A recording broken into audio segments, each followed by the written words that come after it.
about it.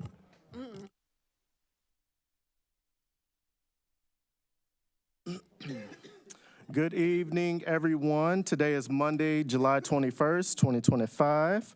The time is now 6:33 p.m. And this meeting will be called to order. Clerk, will you please call the roll? Trustee Wu. Here. Trustee Evans. Here. Trustee Hersey. Trustee Colasetti. Here. Trustee Bishop. Here. Trustee Wilkin. Here. Trustee Quisenberry. Mayor Williams.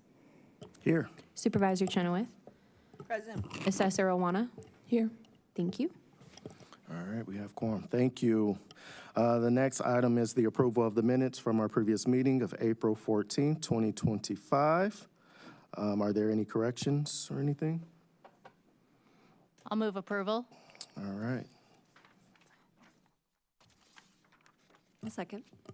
Moved by Mary Alice, seconded by Jaya. I am drawing a blank on how to spell. I am so sorry, you guys. All right, do we need any discussion or roll call for that? You can ask for discussion if there is Is there any discussion around that? Seeing none, clerk, will you call the roll? Trustee Wu. Yes. Trustee Evans. Yes. Trustee Colasetti. Yes. Trustee Bishop. Yes. Trustee Wilkin. Yes. Thank you. All right, and that passes. Thank you all. Are there any additions or changes to the agenda? Chair. Yes. I put closed session on here, which I will always do if we're doing like a lease or anything on the agenda, so that you have the option of going into closed session. So you should look at the agenda and decide whether or not you want to keep that closed session. I don't want to take up your time to go upstairs if you don't have questions that you would like to discuss in closed session. I'm happy to do a closed session, but just as a I will just do this as a matter of fact that gives you that option. Okay. Jaya? So just to clarify, the items that potentially could be discussed in closed sessions is it for item B? Yes. That would be in reference to? Okay, Correct. thank you. Yep. I don't have concerns about that, but thank you. All right. I think I would like to do closed session unless there's opposition, just to remind us where we're at with that. Okay. It's totally fine. All right. All right, seeing as though there are no changes, we'll proceed with the agenda as presented. Next, we have, the floor is now open for public participation. So if there are any members of the public, you would now come to the microphone, state your name, and you will have 5 minutes to speak.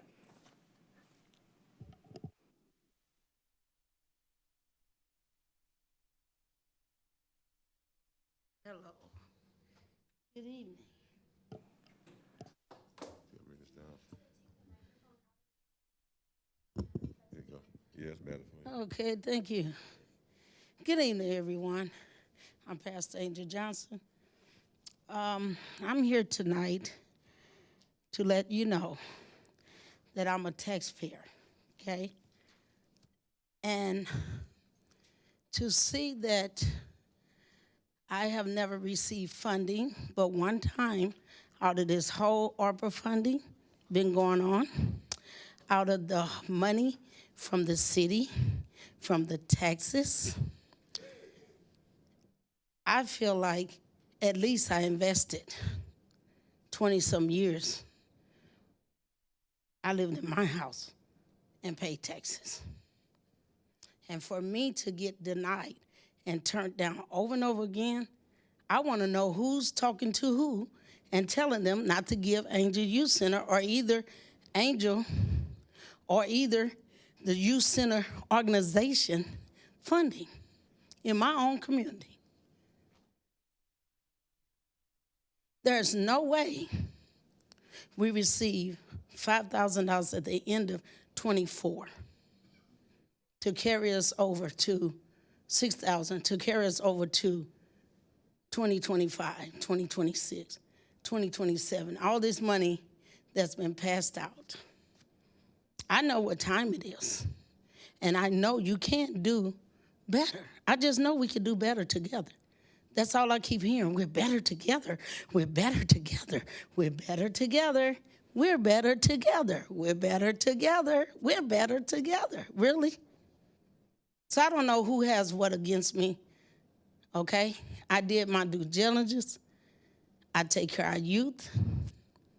Been doing it for years. Years. And I know many of you don't like me because I'm out front. I speak up for myself, but guess what? I make good trouble. I never disrespect any of you, and I will not. I will not. I refuse. I refuse. So just for me, I'm asking City of Urbana, if you guys can tell us why we keep being denied. When we had a meeting, and we made a decision in this meeting with your board members. They promised us if we send something in and they want to deny us, guess what? We agreed that someone call and say, hey, do you have this? You're missing that. And at least give us a chance to submit it so that we can get a grant. But now you're real good at it. We just applied for this grant that's out right now. It should have been in your file, right? You should have seen that I applied for this grant. And we got denied again, right? But other people, not even from Urbana, got approved for a grant or gonna get approved. Make it make sense. I'm not asking y'all for what's yours. Guess what? I'm asking you for mine. You know why? I'm a taxpayer. Ha, right? Y'all know where I live at. Y'all know who I am. And y'all know the work that I do in this community and been doing it before COVID even started, before any ARPA funding came out. I invested in my community. You know why I invested? I invested because I believe in Urbana, diverse city. But I'm kind of wondering now, did I make the right decision? Am I in the right place? Can I invite other people to come and live in our community? Because the way that I was treated, I don't think so. Thank you.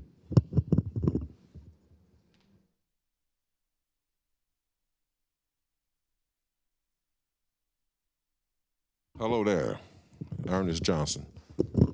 Yeah, it's been going on a long time about all this funding. We just it ain't right.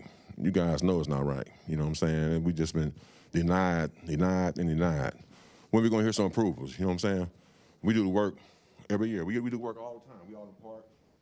We work with the kids. You know, we trying to get them off the street. Also helping the kids, trying to give them another option. We didn't get no respect. You know, we just ain't getting the respect we deserve. You know, it's just I just want to say that because this is getting to a point where I'm tired of her coming up here and going through this.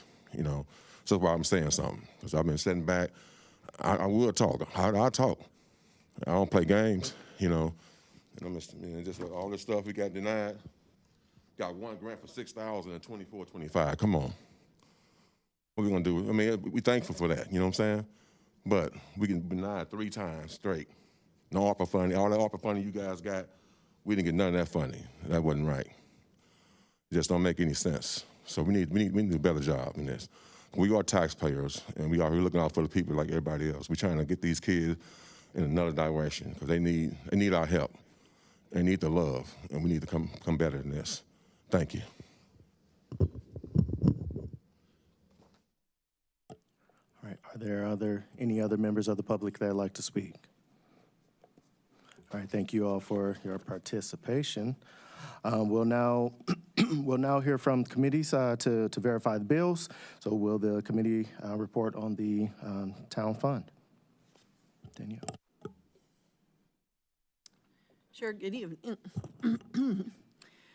So in this last month, which I know we moved the board meeting, but the month typically represents June. The town fund had expenditures of $91,403.42. The general assistance fund had $337,975.05. Our total expenditures were $429,378.47. In addition, we had a payout to presents as part of a settlement of, which was confirmed by the town board of $226,722.91. You have the town bills in your packet. I'm happy to answer any questions, and then I'll go over some of the things in the memo. Mary Alice? Hi, thanks for the update. I'm looking for the page number. I seem to remember that there was some money expended for a Rantoul person, and I was wondering if you could just let us know what funds were used for that. I thought it was utility, but I don't see it in the utility right now. Yeah, so we did a utility payment for a rapid rehousing client to the village of Rantoul. The village of Rantoul runs their utilities. They don't use Ameren. That utility payment is for a homeless rapid rehousing client. We receive dollars to rapidly rehouse people throughout the county, and they may choose where they want to go. In fact, I believe that we can house them anywhere in the country with dollars that are rapid rehousing dollars. So you'll see in the memo, it says RRH client. That refers to rapid rehousing, and that's a state-funded grant. Okay, so I just want to be clear, like, where the funds are coming. So we have Cunningham Township currently has a state-funded grant. It's not from the levy that is used to rapid rehouse people within our county. Yes, we have, the last I checked, we have 13 grants from different various I know, it gets bodies. complicated. So county, city, Yeah. state, and yes, that's a state grant. Okay, And we are just so you required to know. serve the county for that grant. We're not eligible without serving the county. Gotcha. And I don't have any concern about that, but I do know that people look at these and they're like, why is Cunningham Township paying for somebody? So you're probably going to get more questions Yeah. because we have such Yeah, I think complicated that- finances. I think James had made a comment that we're not a county organization, we do provide countywide homeless services. So things that are tax levy funded go to Urbana residents only. Things that are funded by the state would serve the county. Okay, and that would bring me to questions in the future when you talk about all the people who have to be rehoused due to recent condemnation. So I'll hold those questions. Thank you. Are there any other questions? All right, seeing as though there are no questions, is there a motion to approve the town fund bill? I'll move approval. I'll second. All right, moved by Jess, seconded by Mary Alice. Any discussion, additional discussion? I just want to clarify that we're approving the bills for both the town fund and the general assistance so that we don't have to do them separately. So just, Move approval for both. thank you. All right. I Moved. concur. Yeah. All right, both bills moved by Jaya, seconded by Mary Alice. Any further discussion? Seeing none, clerk, will you call the roll? Trustee Wu, Yes. Trustee Evans, Yes. Trustee Colasetti, Yes. Trustee Bishop, Yes. Trustee Wilkin. Yes. Thank you. All right, that motion passes. Thank you. All right, we will now hear the officers' report. So first on the agenda is a discussion of the summer cooling shelters. Yeah, so, for anyone who's tracking the weather, and certainly since we're in homeless services, we're part of emergency management. We receive updates when severe weather is on the horizon. We were made aware 2 weeks ago, actually, we were made aware months ago, and I mentioned to the town board that we were gonna have a hot summer, so here we are, it's a hot summer. 2 weeks ago, we knew it would peak.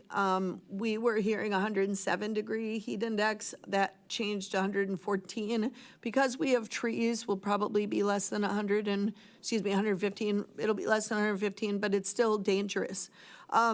We counted, so we work in street outreach. We work with people sleeping outside in cars, in abandoned buildings. We work with families, individuals. everyone. We estimate, based on real numbers, we have 150-plus residents who are sleeping outside in cars or in abandoned buildings, and those are just really in the abandoned buildings where we've been asked to participate. We engaged 101 individuals and 9 families experiencing homelessness in June. Strides reports a wait list of 30 as of July 1st. This is not news and not surprising, but it is very important that we understand that the rising costs of housing, utilities, and food, and the recent spate of apartment condemnations have increased homelessness in both Champaign and Urbana. As I like to say, or as I frequently say, we have half the number of beds, low barrier beds, as we did 10 years ago, and twice the number of homeless residents. So we should not be surprised. Strides has been full since they opened. We basically, I'd like to pause and say what I'd really like to see in the future is investigation into the tools that the cities have to declare an emergency. My understanding is that when the mayors declare an emergency, there is a plan that I have never seen before, but I would love to see it, where essentially Red Cross gets involved in emergency management. I've been told that certain things aren't emergencies. I just want to see it in writing. I just want to understand what is the written protocol for emergencies? What is the written threshold? Like, let's say we have 20 people outside. Is that emergency? 100. Is that emergency? 500. Is that emergency? 2,000. How about 5,000? 10,000? Like, when is it an emergency? Is it at 100 degrees? Is it 110 degrees? Is it 120 degrees? What's the emergency? And do we need to update our policies and procedures to understand that we're living in climate catastrophe that is rolling out over time? And what does that look like for people? So I can't do it alone. I feel pretty alone these days in this arena. It is not personal, but I will share that it is really difficult to be working in this space. I need your leadership, all of you. I need your leadership on this.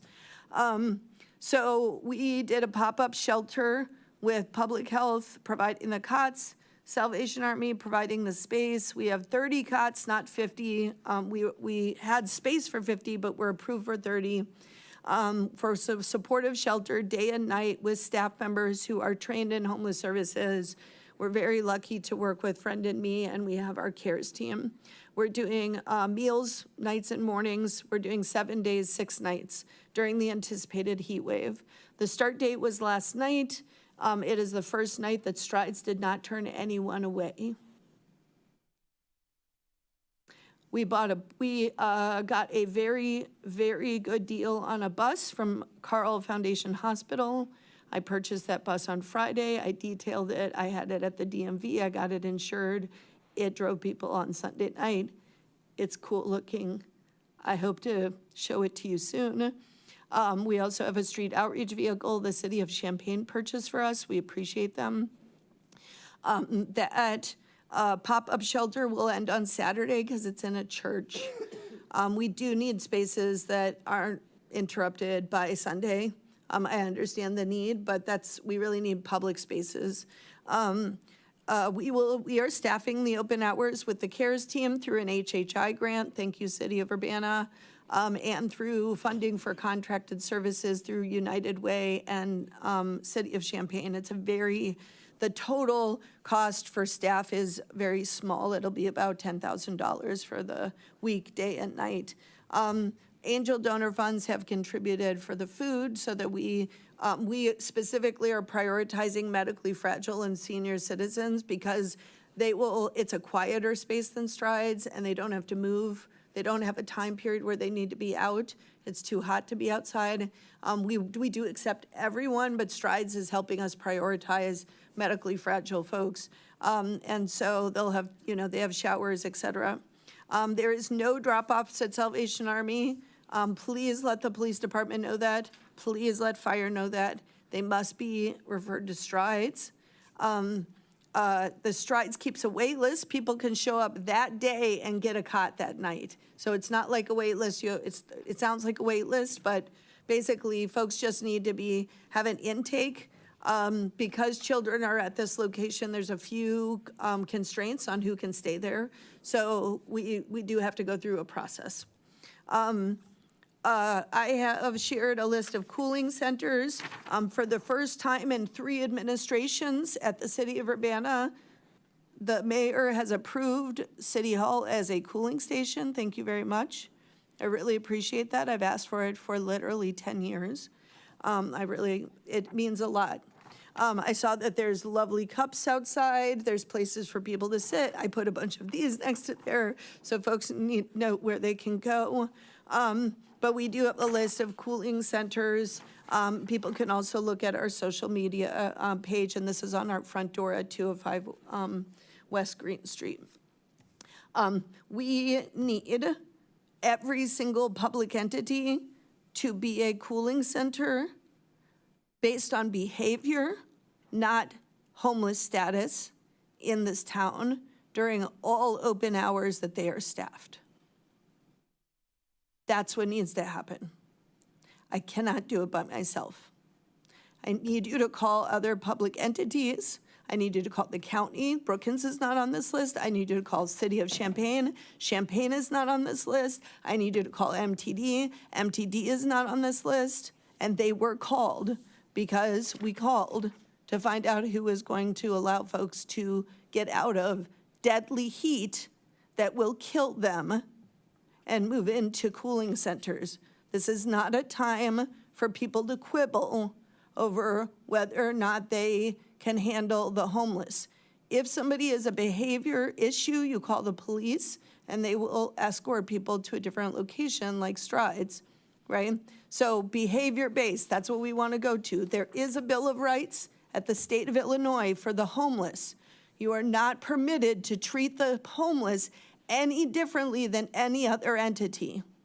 I want to remind people that in Champaign County, we have one of the biggest racial disparities of homelessness in the entire state of Illinois. If you discriminate against the homeless, you are discriminating against Black and brown people, veterans, people with disabilities, and seniors. And they have special protection. I have been told by public entities that they do not have to follow that, and that they can eject people in the heat or the cold, and they have. So I am preaching at this point. People can donate food, laundry, or supplies through the Township Angel Fund. You can drop off water bottles, packaged snacks, and toiletries at our front door. If you see someone outside, please give them a bus token or $1 so they can get on the bus and get to a safe place.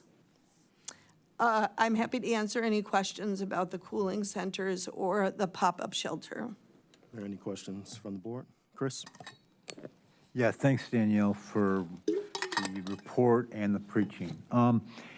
So just to recap, the cooling center is going to be able to deal with 30 people, correct? Yes, And it's only open for 7 days or 10 days? 7 days, 6 nights. That's all we have funding for, and that's all we have space for. But I look forward to the day when we have a space that we need an overflow shelter until we fix this problem. It's not out of reach. Okay.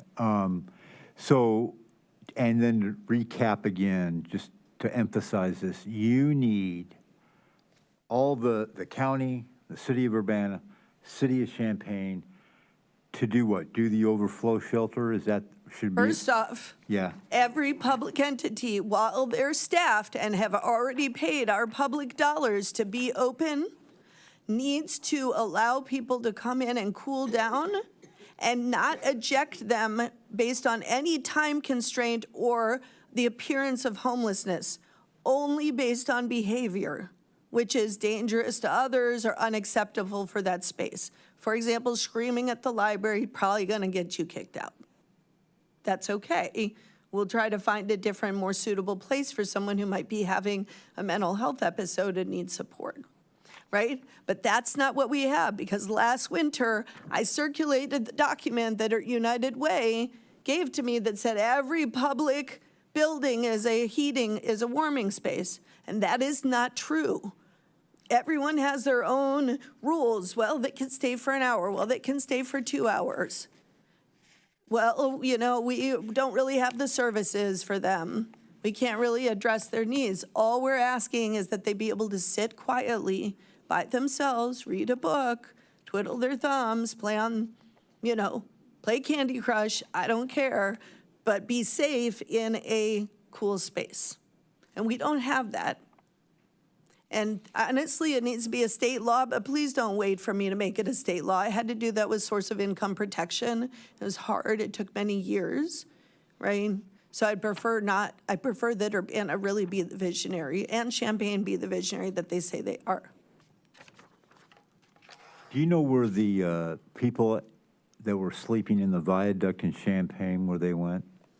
They were pushed to the front door of Strides, and Strides is now being blamed for not being able to handle all the people and mess outside. And there's no place, any other place for them to go. People are outside of Strides because they feel safe, because there are cameras there. They felt safe. The viaduct was not safe, but they felt safer, because people feel safer in numbers.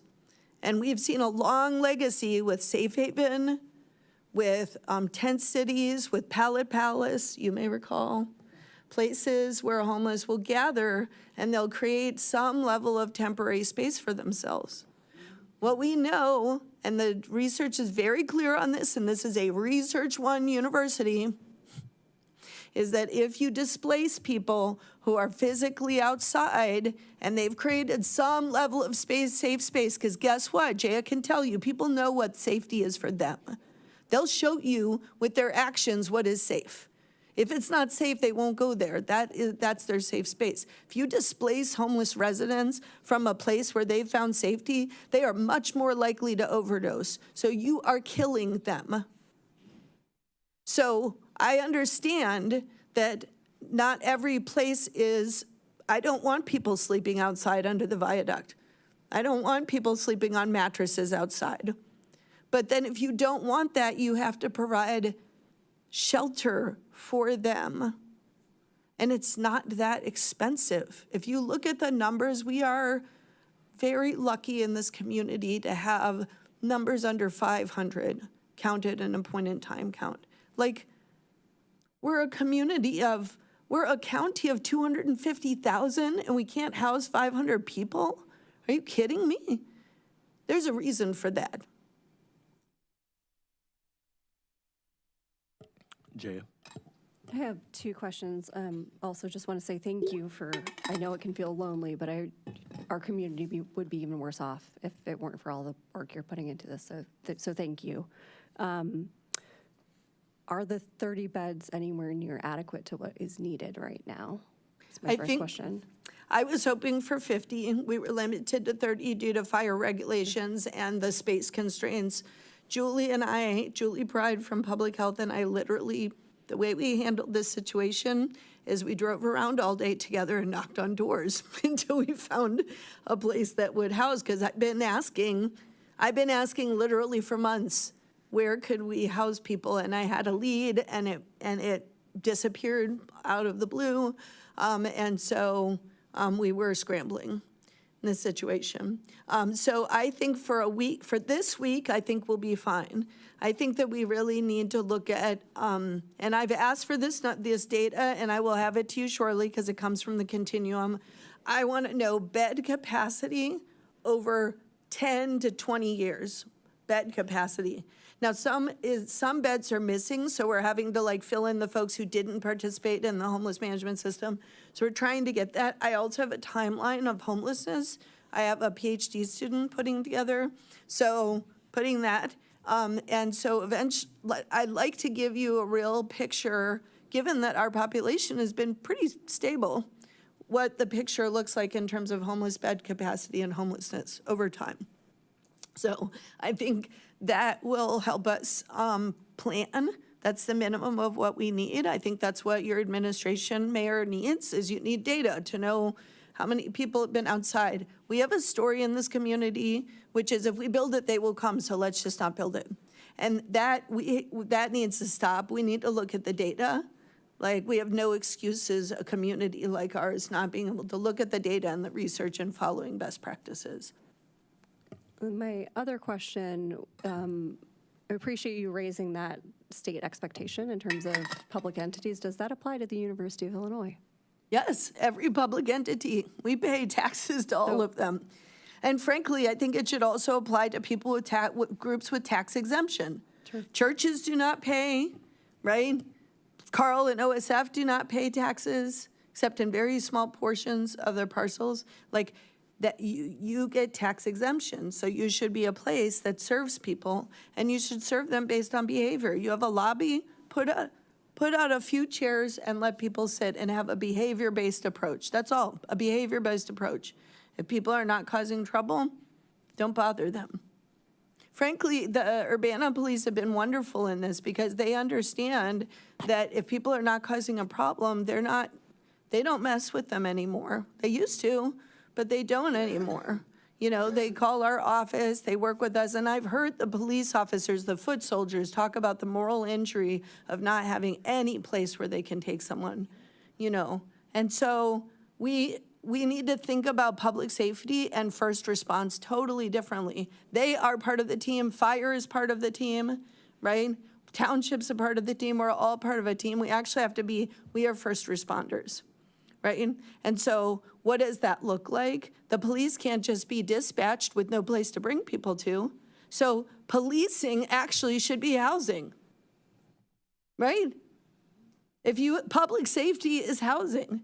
And I'll send it out to the city council. Forbes put a piece out today that was research on the vast reduction in gun violence across the country and crime across the country, specifically looking at communities where it was dropped the most. And a number of those communities are headed by Black males in a mayor's position who have worked to understand that safety means support, not only enforcement. And I will send that to you because it's good news in the midst of bleak news. And understanding, I really look forward to that kind of leadership, right? So that we can address what is an escalating crisis. And I've been seeing a lot of this, you know? There's been a lot of this across the board. And I need all the leaders to step up and, you know, talk to your friends, talk to your colleagues. Any more comments, questions? All right, seeing none, we will now move on to unfinished business. Is there any unfinished business to address? None. All right, the next item is, I guess we need to go have a motion to go enter into a closed session. Clerk? I just want to clarify, Supervisor Chenoweth, the closed session, is this just in regards to property? Okay. Yeah. So when the motion is made, go ahead and say property and read just the first citation, not the second half of the citation after the and. Okay, so we will now make a motion to go into closed session for pursuant to the 5 ILCS 120-2C5. So moved. Moved by Mary Alice, Oh, second. seconded by Grace. All right, clerk. Trustee Wu, Yes. Trustee Evans, Yes. Trustee Colasetti, Yes. Trustee Bishop, Yes. Trustee Wilkin. Yes. Thank you. All right, we will now enter into closed session just for the public. We will return to the remaining items on the agenda after our closed session. Thank you.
All right, we are now back into, in open session. Clerk, will you please call the roll? We need a motion and a second I'll to make- open it back up. Make a I'll make- motion to open back up. I'm sorry. I'll make the motion to re-enter open session. I'll second.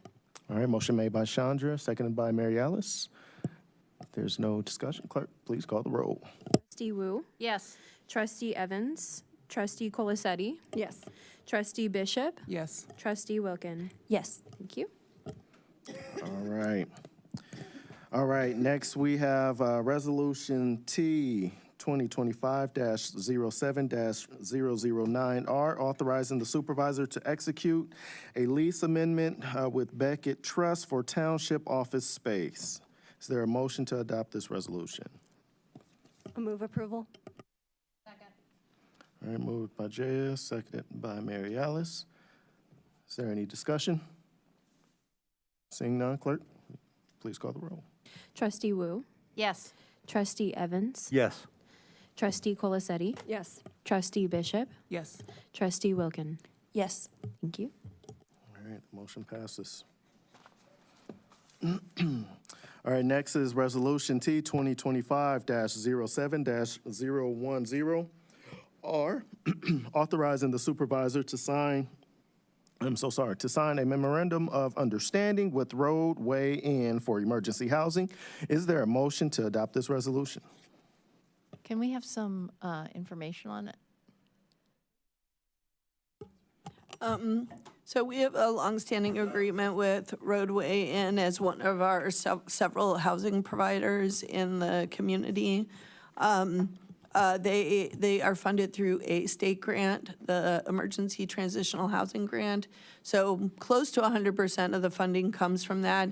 There are occasional situations where I'll use angel donor funds for housing, but it's rare. They're an amazing partner. They have not raised their rent it was 2020, so it's been a minute, 5 years. They haven't raised the rate that they've asked, and essentially at this point, they need to raise the rate. And what they're asking for is reasonable and in line. It's still reasonable for our community. I will say that they used to charge us a significant rate on like weekends that were busy weekends, and they've eliminated that. We kind of negotiated a higher rate, but eliminating those loopholes. We are reducing the number of rooms that are permanent rooms, so to speak, like people come and go from the rooms pretty regularly, but they are set, so they're always guaranteed to us to 7, from 8 to 7. We still have a caseload of 8, but if they're banned from Roadway or if they have pet needs or other needs, we'll use other hotel providers. So, yeah, that's all. It's the exact same MOU with a slightly different rate. Grace? I think I would make a motion. Move approval of resolution number T 2025-07-010R, resolution authorizing the supervisor to sign a memorandum of understanding with Roadway Inn Urbana for hotel rooms for emergency housing. Second. All right, motion made by Grace, seconded by Jaya. Any additional discussion? Seeing none, clerk, will you please call the roll? Trustee Wu, Yes. Trustee Evans, Yes. Trustee Colasetti, Yes. Trustee Bishop, Yes. Trustee Wilkin. Yes. Thank you. All right, that motion passes. All right, with no further business before this body, this meeting is adjourned. Next, we will have Committee of the Whole chaired by Ms. Jaya. Thank you all.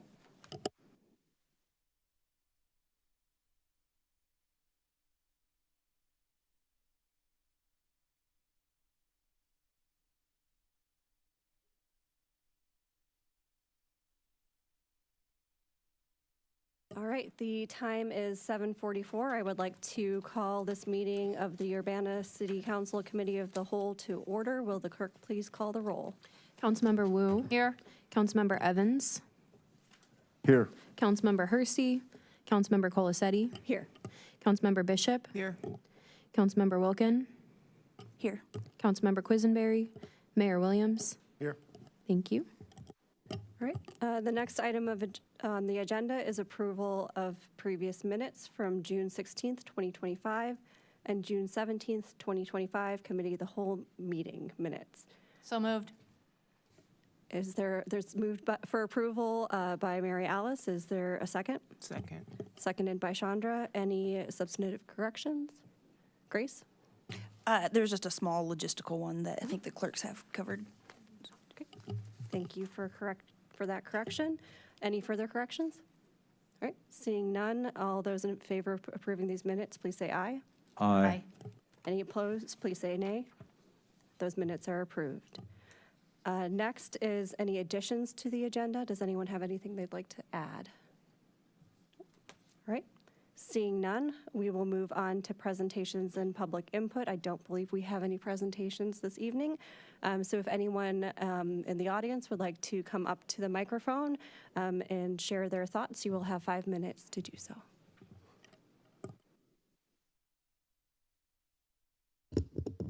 Can you hear me okay? My name is Jeffrey Bant. I have an opinion on all three of the old business items on your agenda tonight. First, I think that the Lincoln Avenue project is misguided. Lincoln should be made to move traffic quickly and safely south and north, and the pedestrian crossings should be matched to the kind that actually work on Green Street, where traffic is much heavier. Bike riders should be directed to secondary streets like Busey and not encouraged to ride down Lincoln. Street closings and intersection adaptations shouldn't be constructed, and residents of the neighborhoods adjoining Lincoln should be fully engaged to assess the secondary effects of any proposed dramatic changes. Public input shouldn't be more than a perfunctory box checked by consultants. Second, the license plate readers should be approved if it can be shown that they will help to decrease criminal activity rather than just aid in prosecution of criminals. There is a difference. There is also a need for there to be a very well-engineered oversight system with public engagement to ensure there is no misuse, unnecessary surveillance, compromise of privacy, or commodification of the collected data. 3, I support the changes to the specific parts of Imagine Urbana which members of the WUNA community have brought to your attention. In addition, I am particularly concerned about the encouragement of what is termed incremental development and infill, and the proposed exclusion of public debate from making approvals for developments more streamlined. These slippery terms are working their way into the current discussions of the need for more affordable housing, when they have been responsible for the destruction of residential neighborhoods across the country. They are the wolves of overdevelopment in cheap clothing. More density does not necessarily equal more affordable housing. More often it means more expensive rentals, more trash, more cars parked in the street, and more renters with no skin in the neighborhood. These developments are only more affordable for builders, developers, and landlords, not potential buyers and renters. But most importantly, I wish to draw your attention to one matter in particular concerning the Imagine Urbana plan you are being asked to approve. Imagine Urbana is not easily readable, accessible, or understandable. And as a result, I would maintain most citizens have not read or understood the report and that the council is being asked to approve. This seems very similar to some of the talk recently about big federal legislative bills that are so big that nobody has had time to read and understand them. Representatives are told that the details will be taken care of after the bill is approved. Imagine Urbana is well over 200 equivalent pages, if the truth be known. Also, it is not a document. It is a collection of electronic files that change frequently and are cumbersome, hard to navigate, and presume a citizen has a computer, an internet connection, knowledge of navigation, and online troubleshooting. Even skilled computer users are having trouble reading and following Imagine Urbana and all its associated files and appendices. There is no printed version of Imagine Urbana that can be acquired, purchased, or borrowed from the library. Imagine Urbana copies that are sometimes provided at meetings are feeble attempts at printed documents. They are mispaginated, mistitled, are difficult to read, and are inconsistent and incomplete. They are not documents, but printouts of several, but not all, Imagine Urbana computer files. There are still references in the printed text to click here for more information. Citizens of Urbana have not been able to read and understand this report, and yet we are told it is based on a wealth of public input. But after repeated requests, we have been unable to see the actual public input from online surveys, supposed meetings with the public, and door-to-door conversations conducted by students from the U of I. Public input in this report is summarized in curt and cute phrases, inspirational statements, and videos from community partner groups and associates. I believe in public discussion and dialogue, especially when you are considering such an important policy statement. 5 minutes of public input from a few people is not enough to engage with the public. So I think you should postpone approval of Imagine Urbana until a significant portion of citizens of Urbana have had an opportunity to read its recommendations. We're under no deadline imposed by law or statute. Let's do it right and listen to what people think. More informed and listen to citizenry can help improve all the projects you're asked to consider tonight. An informed citizenry who support a project will aid in its ultimate success. The effort to reinvigorate Philo Road, for instance, should focus heavily on engaging the people in the neighborhoods to the east and the west of Philo in the solution. Can I have 2 more seconds or just a few? I only have a few more lines. You can submit the rest of it to the clerk, and it'll be included in the record. Thank you so much for your time. The last point is I've compiled a summary of Thank you so Imagine much for your Urbana, time. and I'm going to give it to the Thank clerk. you. Sorry. Yep. Just have to be consistent with feedback for everyone. If anybody else would like to come up to the microphone and state your name for the record, you will have 5 minutes as well.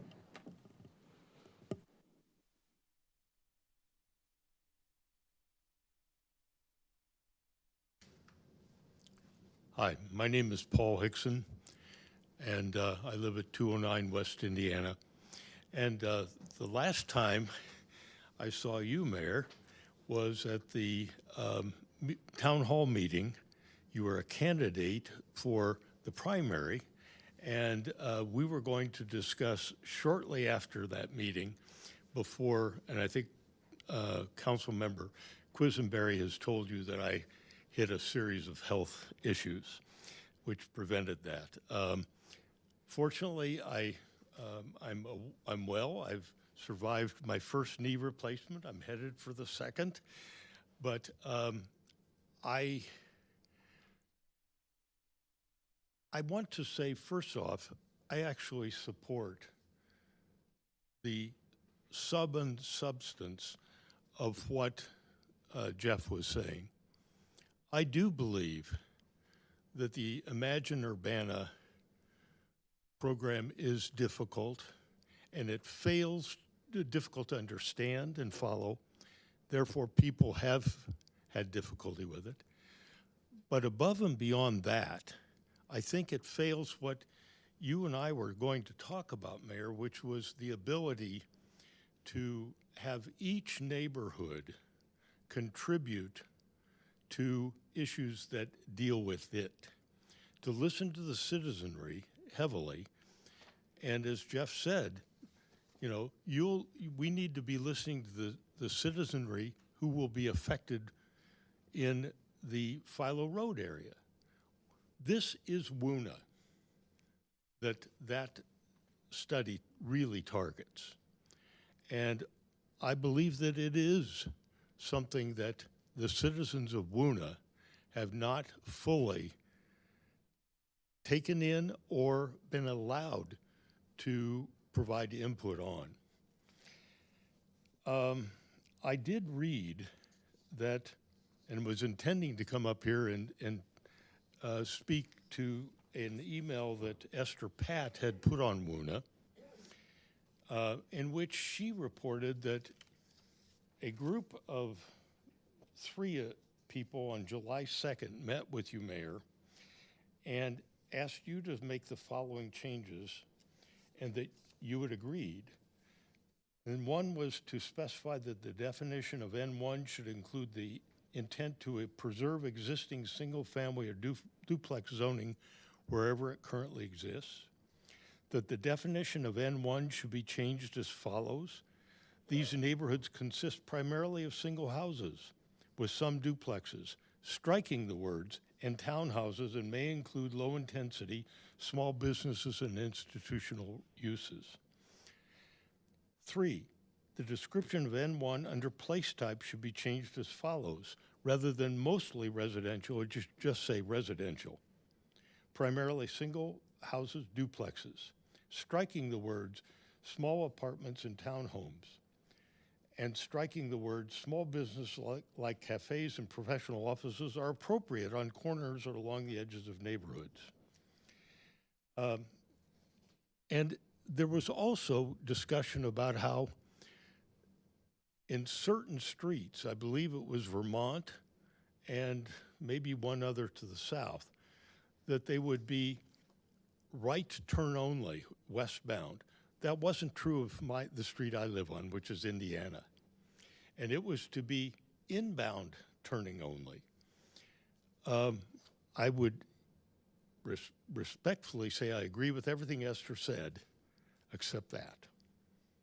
If we're going to make Vermont have the ability to make right-hand turns only and not left-hand turns, that same consideration should be allowed for the street that I live on.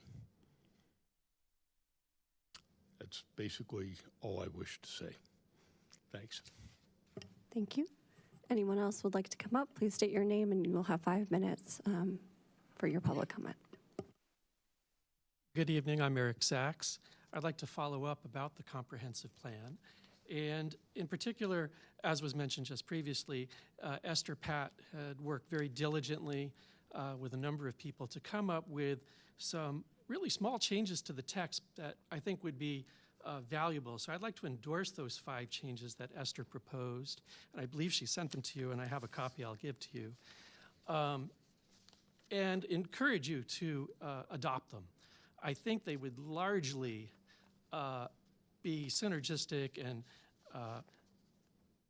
be compatible with the spirit of the petition that over 200 people had signed that we presented to you earlier in the spring. And so the first 3 were read. The 4th one was remove corridor neighborhood designation along Lincoln-Busey corridor. It should apply to Green Street only. I think that would be a wise move as well. And then the number 5th point was limit aggregation of lots. I think we don't want to see a lot of lots aggregated and big apartment buildings put in their place. So the thinking behind this largely is that there is a minority of owner-occupied houses in Urbana, and in particular, West Urbana. Only about 36% of the housing stock is owner-occupied today, and about 60 or more percent is rentals in the city of Urbana. That's completely opposite most of the rest of the county and most of the rest of the state.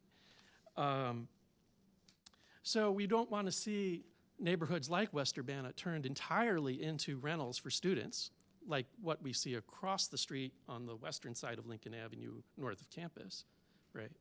We'd like to see the current mix of homeowners who live there long-term and students and just everybody else.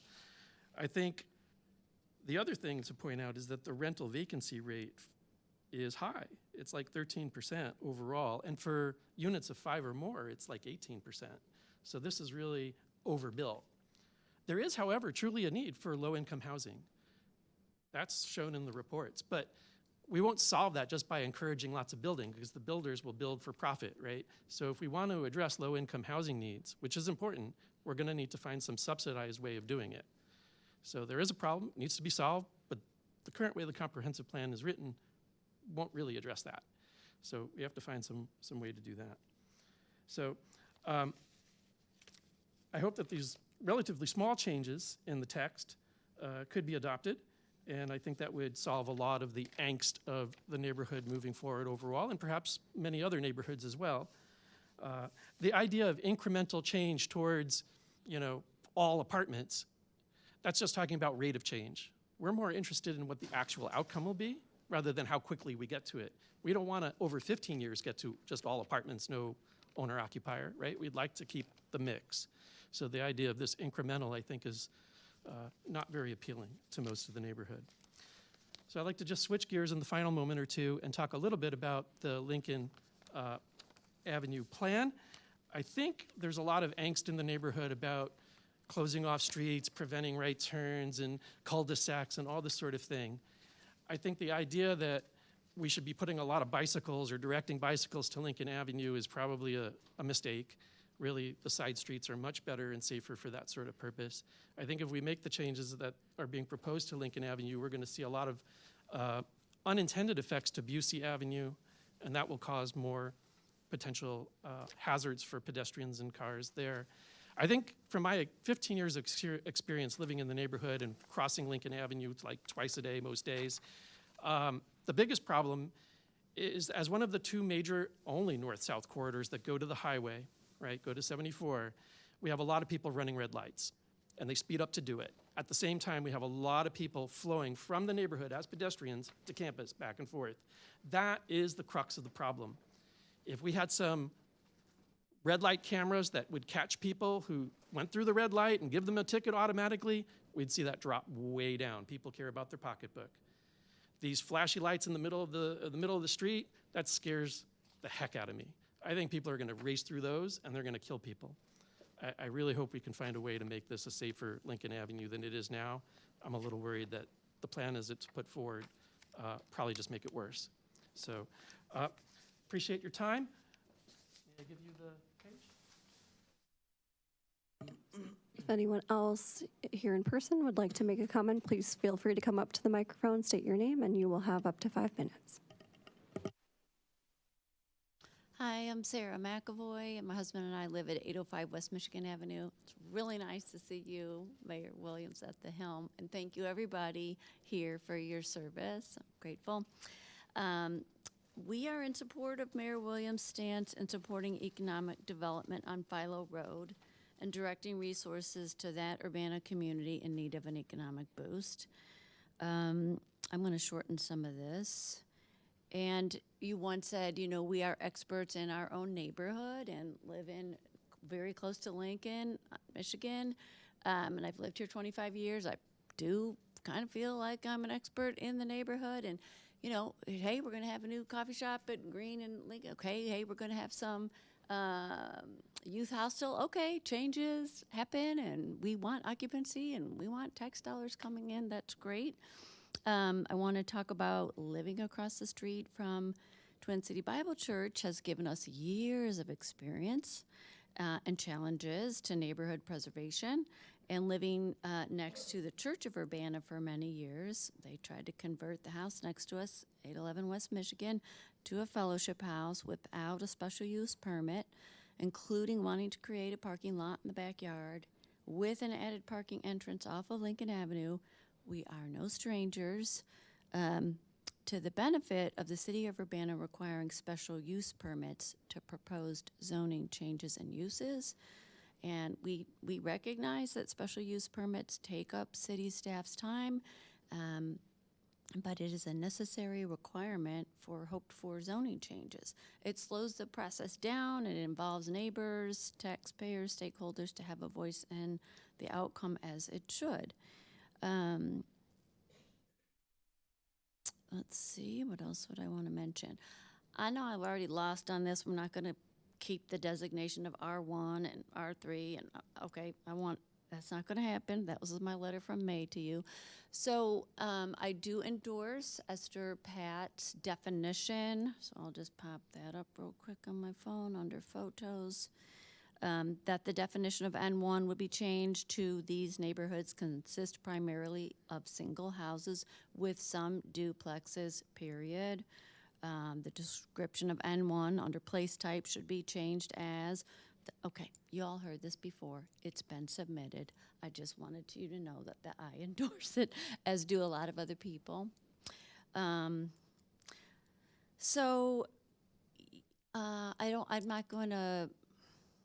I'm not going to say more. I think that there were a lot of signers to this, 213 people. I really hope that has an impact on your decision, and thanks for listening. Thank you for your comment. If anyone else would like to address the committee of the whole, please feel free to come up to the microphone. You'll have 5 minutes. And if you'll please state your name for the record.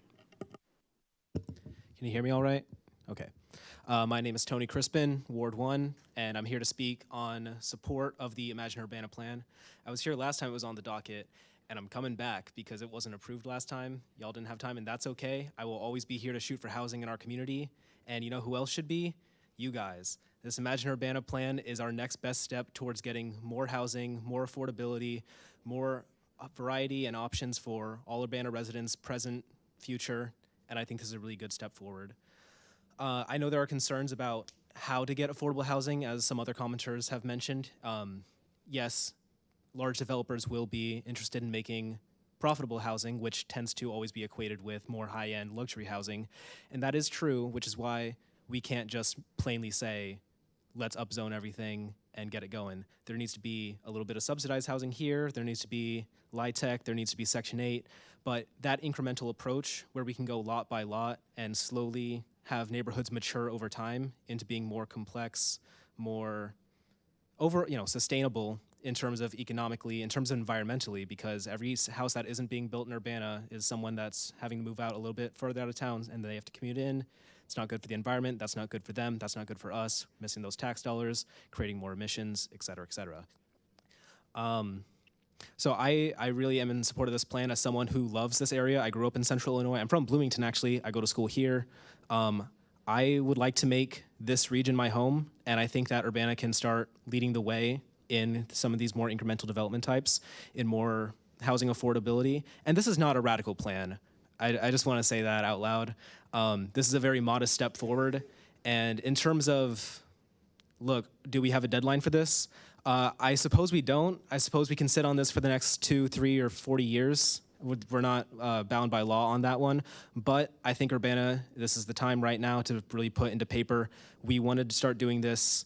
We need to cement this down, and not even cement it down. That's the thing about comprehensive plans. We can write them down in a big plan, and it will be on a big PDF on a website, but that doesn't mean we can't change our minds in the future. But it is the city making a commitment to itself and to its citizens. This is the direction we want to start heading in.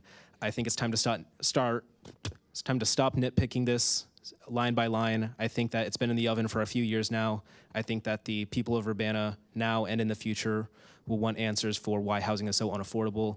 And housing, as you know, is the backbone for a lot of poverty issues, for a lot of quality of life issues, and I think that this is a good way to get that started. I have 2 minutes on the clock, so I'm also going to talk about Lincoln Avenue corridor. I am also in support of that. I think that it's also been in the oven for a bit, and we're not starting construction on that for at least 5 years. So I think a good way to get that started would be to approve it right now tonight. You guys have the power to do that. And not even approve it, just put we like this. There's good people working on that. And to address some of the issues that have been brought up with red light cameras, yes, we could put those up. Yes, it would create revenue. Yes, people would start to understand that they would be getting dinged for running red lights. And I actually was going to live in the neighborhood across from Lincoln, and then I didn't because I was like, wait, this means I would have to cross Lincoln several times a day to go to class. But this plan is a very good step towards pedestrian safety. And the issue with red light cameras is that if we just put them up and don't implement this plan, we're not changing the geometry of the road. People drive as fast as the road permits them. This is not news to traffic engineers, and this probably is not news to a lot of you, but roads are designed for you to speed on them. Most speeding incidents are because the road is too wide and people feel the need for speed.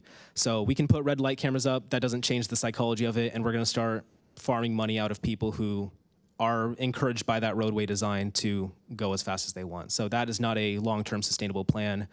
But you know what is? Redoing the geometry of the road, adding bike lanes, and yes, there will, we can bicker all day about like how will this change road behavior, how will other roads be impacted by this, but overall it's a good step forward, again, for us telling us and the community, hey, we want more biking, we want more sustainable options for getting around, just more variety in getting around, because right now, with housing, with transportation, you have one option. You can live in a single-family home, and you can drive a car everywhere. That's not the kind of future I want to live in. I want to have options. I love riding my little bike.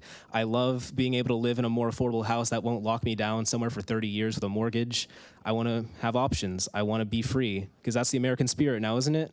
I got 18 seconds left. I'm going to levy one piece of criticism at Imagine Urbana, and I think the name, we can be a little more creative with that, because I've seen a lot of comprehensive plans, and a lot of them are Imagine X. I know that's probably not something that's going to be changed, but I'm going to use all the time I have tonight.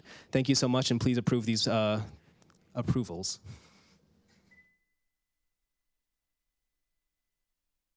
Thank you. Anyone else here want to speak? Feel free to come up to the microphone, state your name, and you will have 5 minutes. My name's David Huber. I'm a resident of Urbana. I'm an architect. I'm a builder. I'm a housing developer. Thanks, Tony. I don't know Tony, but that was great. A breath of fresh air. Okay, I came here to talk about something else related to the comprehensive plan, but subsidies, since it was mentioned. Zoning reform is a subsidy, and it's a subsidy that we as a city have control over, unlike macroeconomic conditions like interest rates, unlike the cost of construction materials. Cash subsidies, where are those coming from? The federal government? State government? Let's be realistic about what we have the power as a city to do, and that includes subsidies of some kind. So what I came to say is change is happening. Is Urbana going to sit it out, right? Some of us, I mean, half the public in attendance at the Champaign City Council meeting about 2 or 3 weeks ago was Urbana residents. We were there because Champaign was considering, they were giving the go-ahead to their planning staff to draft new zoning legislation that would remove parking minimums citywide. They would allow small multifamily citywide. That was approved 920 in every single ward of that city. That city's right there. Okay, Evanston, they're working on changes to their zoning because they've already gone through this comprehensive plan process. They're working on missing middle. They're working on incremental development. This is not new. Okay, Obama is talking about zoning deregulation, increasing housing supply. He's criticizing Democrats at the DNC for what they've done to obstruct the construction of housing for decades, okay? We are about to go out on our own, and I hope that there is an explanation to our young people and to our future of why our city is diverging so hard from surrounding cities, from peer cities like Evanston that we think of as, you know, liberal college town bastions. I don't get it, so I'm looking for an explanation. If, you know, in fact, these changes that the mayor has agreed to are approved, we think if we stop development in one part of the city, it's going to flow to Philo Road. No, it's going to flow to Champaign because Champaign is improving their zoning, allowing for development. That is where money and investment is going to go. We live in a competitive economy locally, and they're miles ahead. So we are either going to sabotage ourselves, take a step backwards, while our peer city next door moves forward. And so we should be prepared for the consequences of that. So I just asked the city council, you know, what road do you want to go down? If you cave to senior citizen homeowners in one of our city's most conservative neighborhoods, you owe at least an explanation to our young people and an explanation to our future. Thank you. Great. If anyone else would like to speak, come on up to the microphone, state your name for the record, and you will have up to 5 minutes. Hello. Hi, my name is Alex Ularic. I'm a resident of Champaign, and I'm here to speak in support of the comprehensive plan and the Lincoln Avenue corridor plan. I don't really live in Urbana, so I don't have as much as, of stake in it, but I feel like that people want low taxes, low density, and high quality amenities, and I feel like they want it all at the same time, but it's not really super possible. So I feel like there's a great middle ground with missing middle housing, where you're not all living in high rises or big apartment buildings. You're in housing scale, duplexes, triplexes, quadplexes, maybe cottage courts, or maybe we subdivide lots and make, small starter homes on, out of larger lots. And this can all be driven, without the need for big developers.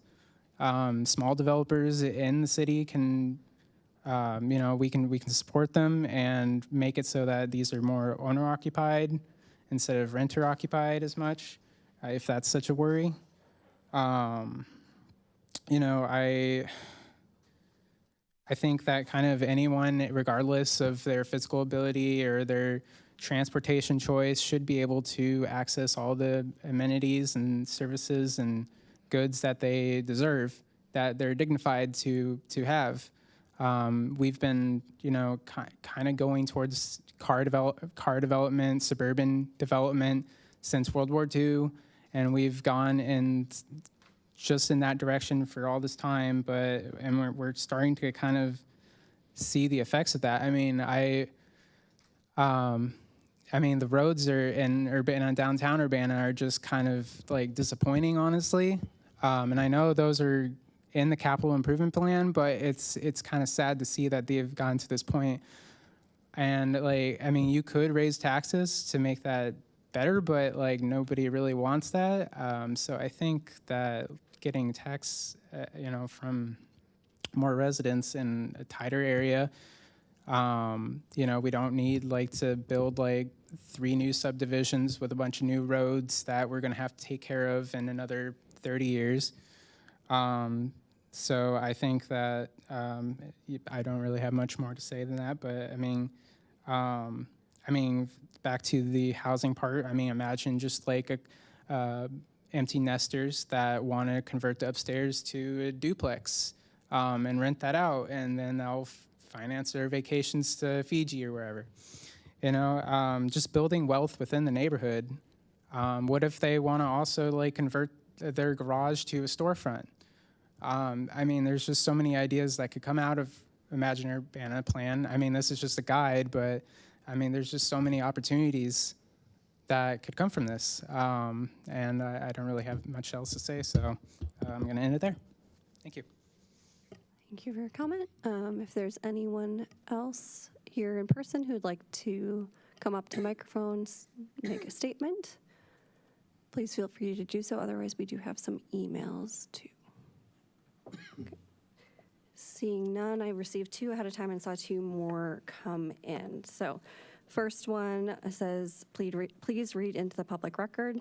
Dear Urbana Council members, my name is Donnie Sanchez, and I'm a CU Urbanism Club lead, and I'm writing in support of both Imagine Urbana and the Lincoln Avenue recommendations.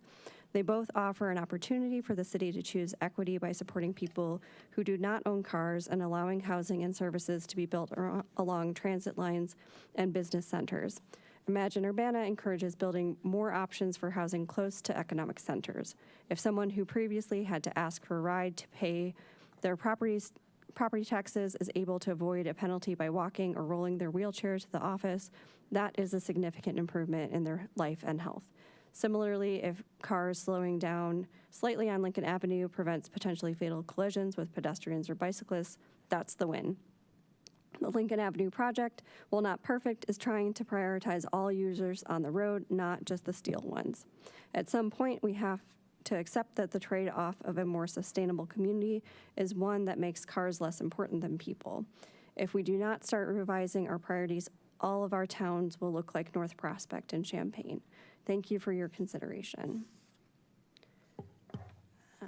Adani. The next one, which specifies to be read into the record. Dear council members and Mayor Williams, who can argue with the vitality that diverse housing stock, diverse populations, diverse age groups can bring to a town? That's something we all can support. However, having lived in West Urbana for over 40 years, I can say that planning does not drive development. Dollars do. Development is all about the money. Consider, for sale, $1.2 million. This is the recent asking price for 6 adjoining lots on Lincoln between California and Oregon. Note sale description, situated in a designated federal opportunity zone.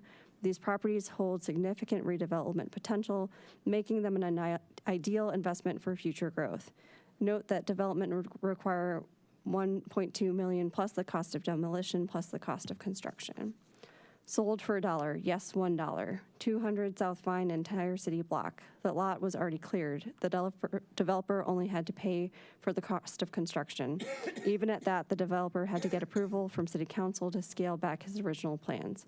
Do you think you'll get affordable housing for young professionals or seniors anywhere near campus? It's not going to happen. Dollars drive development, not planning. West Urbana is not alone when it comes to the pressure to develop profitable student housing. Consider Northwest Urbana, the area between Lincoln and Wright from Springfield to University. I surveyed this neighborhood and only five of the long-standing original houses remain. The university does own properties near Wright, but all in all, large bulk housing has taken over the neighborhood. I ask that you modify the comprehensive plan as follows. 1, specify that the definition of N1 should include the intent to preserve existing single-family or duplex zoning wherever it currently exists. 2, the definition of N1 should be changed as follows.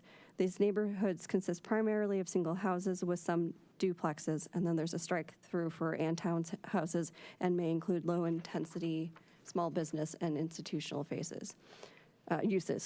3, the description of N1 under place types should be changed as follows.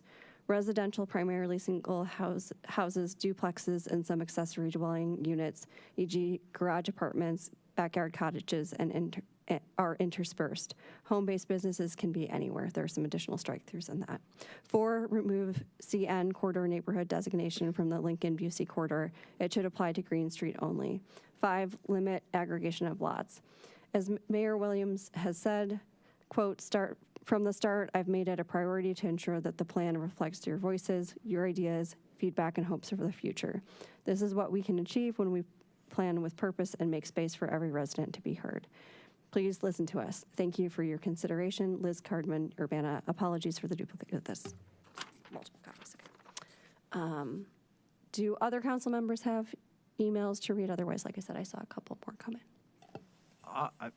I do, but I will tell you that they're all redundant and that they're, for lack of a better term, all advocating for the Yester Pat changes and that you just read. So, Clerk, can you clarify what the process is if the wording is exactly the same? Can we note that the text is repeated and who requested it to be read aloud? Yes, so that is historically what we've done. We've actually received like form letters and petitions before. So what we would do is we would enter the complete text of the letter and the minutes once, or you could read it once if it requested to be read aloud. And then we would simply list the names of individuals who signed on to it as if it were a petition. Great. In the minutes, at least. well, it's been read 3 times. So, I mean, the changes that are recommended. So, and I think the number of letters are manageable. I would just submit they be entered into the record for now. Certainly. I also don't believe that they asked to be read aloud, those specific ones, if they came prior to 6:30. Okay. But I haven't been at my laptop since. Right. I just see 2 that specify that they would like to be read aloud that came in after 6:30 and tend to read. That's my choice as the chair to continue to read those into the record. Any other comments that have been submitted will be included in the minutes but will not be read aloud tonight.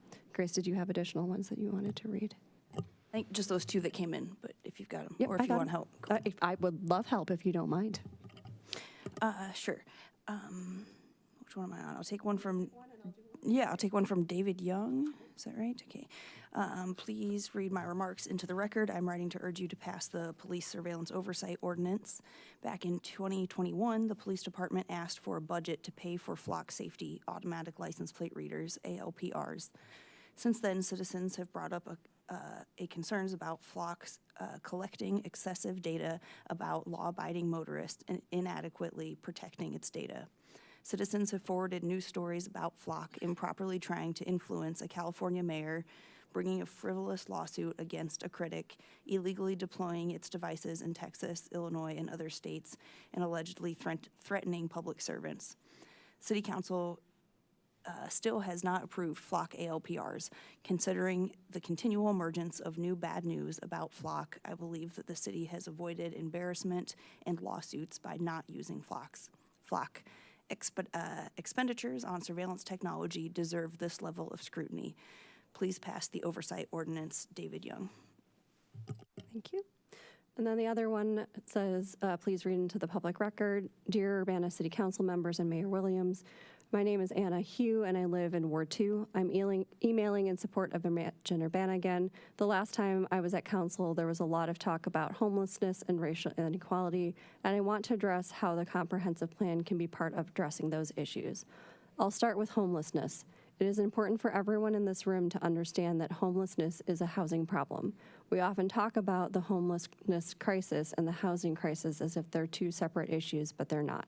They are the same issue and therefore have the same primary cause, the housing shortage. We know from consistent research that the best predictor of a city's rate of homelessness is its housing affordability, and that affordability is driven by housing supply. If a city has a high rate of homelessness, that means it has low housing affordability and low housing stock. Conversely, if a city has high affordability, it very likely has a low rate of homelessness. That's controlling for factors like mental illness, poverty, physical disability, and domestic violence. Individual factors like those I just listed do not play the role in causing homelessness that we traditionally thought they did. Imagine Urbana recommends aligning the zoning code in a way that would support expanding housing supply in a financially and environmentally responsible way. Cities that have passed up zoning measures similar to those in Imagine Urbana have made it easier to build, increasing housing options, reducing rent increases, and even reducing homelessness. If we want Urbana to be a place for everyone, we need to make sure that everyone has a place to live. As for racial equity, it is important to know that zoning was largely implemented to create and entrench racial and economic segregation. When it became illegal to block people from neighborhoods by race, communities instituted apartment bans in the form of single-family zoning, knowing that most Black households could not afford to purchase a home, and those that could would be issued a federally backed mortgage. While many will still argue that such zoning exists, for safety reasons, like keeping factories away from residential areas, most of the zoning code is exclusionary by design, existing not for any health or safety reasons, but instead as historically government-sponsored segregation. Our lack of housing today is a legacy of these practices and pushes Black and brown households onto the street and into shelters at disproportionate rates. If we want our community to be more diverse and vibrant, and that's what I want for Urbana, we must legalize a wider range of housing options across the community. Thank you for your time, Anna Hugh. All right, I believe that will close public comment for the night. We will move on to staff reports. Are there staff reports? No. Okay. All right, then we will move on to new business. The first item of new business is resolution number 2025-07-062R, a resolution approving an increase in the number of Class R&T 1 liquor licenses for the Guadalupe Family, Inc., doing business as Sakura Japanese Cuisine, 132 West Main Street, Urbana, Illinois. And it's from Exec. Is that you, Mayor Marlin? Marlin Williams, my God. Yeah, that's not I will just speak to it. It's essentially just changing ownership. Any discussion or questions? Sorry, Grace.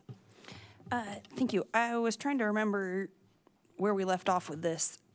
Don't know if clerk and attorney can help, because we were doing resolutions and then liquor license we were doing as ordinances. Is that right? And now we're back to resolutions and increasing the number. So originally they were ordinances, and then they switched to resolutions, and they have been resolutions since that switch, is my understanding. Okay. And we increase the number even when it's a business that previously held a license? So like in the Sakura case for this one, my understanding is that they didn't have their liquor license for a period of time. There was no sake with sushi for a period of time. And so that makes sense. They didn't have their liquor license, and now it's coming again, and so increasing the number, right? But wondering with some in general, like if there are some that are renewing, like I can wait till the next one, but like on the Silver Creek one, if they still had an existing license, are we still increasing the number? Yes, in that essentially once a business relinquishes the license, the number of licenses issued reduces by one. So the overall, like, maximum number maybe doesn't increase over what the previous total was, but it's a new license issued. And also, just to further elaborate, the license is tied to the ownership, so it's not like they can just transfer it. It does have to go through a new process. Grace? Thank you. And so I was wondering, I guess, on that realm, I had some general questions here about expiration. Is there any time, or it's just certain conditions for expiration of a liquor license? So they are on par with our fiscal year, I believe. So June 30th is the expiration each year with July 1st start. However, I will defer to the attorney for other reasons why a license may change. Yeah, the licensing year aligns with the fiscal year, so absent someone renewing the license, it would lapse at that point, or if they notified the mayor's office that the business was closing permanently, then that would be cause for the license to lapse or expire as well. So we renew every liquor license once a year for every business? That's right. Okay. It just seems spread Mayor out. It doesn't Williams, seem did you have something you'd wanted to add? No, I was going to essentially not say exactly. That's consistent with the state of Illinois as well. Okay. So just for clarity, they don't come back to the city council every year. Once the number is increased, that's an administrative process to renew. Mary Alice? So Grace asks a good question in terms of the subtraction and addition of the different liquor licenses. In the past, we had like a little chart that told us how many for each of the types of liquor licenses. It was a little bit easier to say, okay, so the maximum number of R&T licenses is X in the city based on this. And I think that would be helpful if that's something that we could add to if this goes forward to city council, so that we would actually see what the maximum number is for each license type. Grace, did you have additional questions? Please feel free to go ahead. I can see if we can provide that. Grace? Thank you. Other question was if we could have a map version of the liquor license, and if that's not available, even just like a raw Word doc version of this list. I think I remember how to put it in Google Maps, because I've gotten some questions over the past year or so, really off and on, about the liquor license and alcohol distribution in town. And this is a nice list of it all compiled here. So I was wondering if I could have at least the raw list, and if we have it put into a map form, I think that might be a good visual. Elizabeth? So just to clarify, you're asking for a list with addresses. Yes, so they're already here. I'm looking at a list with addresses. So, but I'd have to retype all this. So at least a Word document so I could put this into a map. But if it's in a map, that would be even better. I don't know that we have them linked to GIS, that we can just drop them in a map, but I'll see if we can get that in a Word document. Thank you. I feel like Kate did that for us one time, but maybe I'm mixing up the business type. But I felt like we were given a map of the geographic distribution of it. I think that'd be really helpful. I'll add in color-coded by type of license, but I can live with just the license too. We'll ask. Yep, so I think that request before the city council votes on final action. Any other questions, or is there a motion? Chandra? I'm wondering, I was going to suggest lumping all three, but since we have questions, maybe not. I'll just move approval of resolution number 2025-07-062R, a resolution approving an increase in the number of Class R&T1 liquor licenses for Guadalupe Family Incorporated doing business as Sakura Japanese Cuisine at 132 West Main Street, Urbana, Illinois, onto City Council for approval on the regular agenda. Second. Moved by Chandra, seconded by Mary Alice. Any further discussion? Seeing none, all those in favor, please say aye. Aye. Any opposed, please say nay. All right, that motion passes. Next, we have resolution number 2025-07-063R, a resolution approving an increase in the number of liquor license in the class R&T 1 designation for Four Ways Food LLC, doing business as Lazy Daisy Diner and Cafe, 300 South Broadway Avenue, Suite 104, Urbana, Illinois. Mayor? I didn't have anything. No, nothing specific to this one. Nope, nothing specific. Elizabeth, did you have a comment on this? So I can just point out that this is located at the south end of Lincoln Square Mall, so just in case anybody was wondering. Okay. I believe that's the space formerly occupied by Stango Cuisine. Grace? Thank you. Thanks for the explanation. That was just going to be my question of, this is in the Lincoln Square? Yeah, I think that's exciting in just quick sense that, yeah, I think a brunch place, especially with farmers market and downtown Urbana activity, is definitely has a lot of potential. So I'm excited to see that, and I think that's definitely a piece of downtown Urbana that could add to our yummy richness of things to do down there. So I'm looking forward to it. Thanks. Just backing up a sec, do we have any questions? Mary Alice? Yes, so you said it was in Lincoln Square. Is it in the food court? No. No. It's in the space where Stango Cuisine was previously located. So at the very south end of the mall, right adjacent to the south entrance. You mean the Idea Store? Near the Idea Store. Okay, yes. okay, Yeah. all right, thank Yeah. you. Because I'm trying to, I mean, one thing that we think about when we think about liquor licenses, are we increasing the density within a particular area? And so the previous restaurant, Stango, did they have a liquor license? I can't answer that question, I'm sorry. I can find out. Okay, thank you. Any other questions? Is there a motion?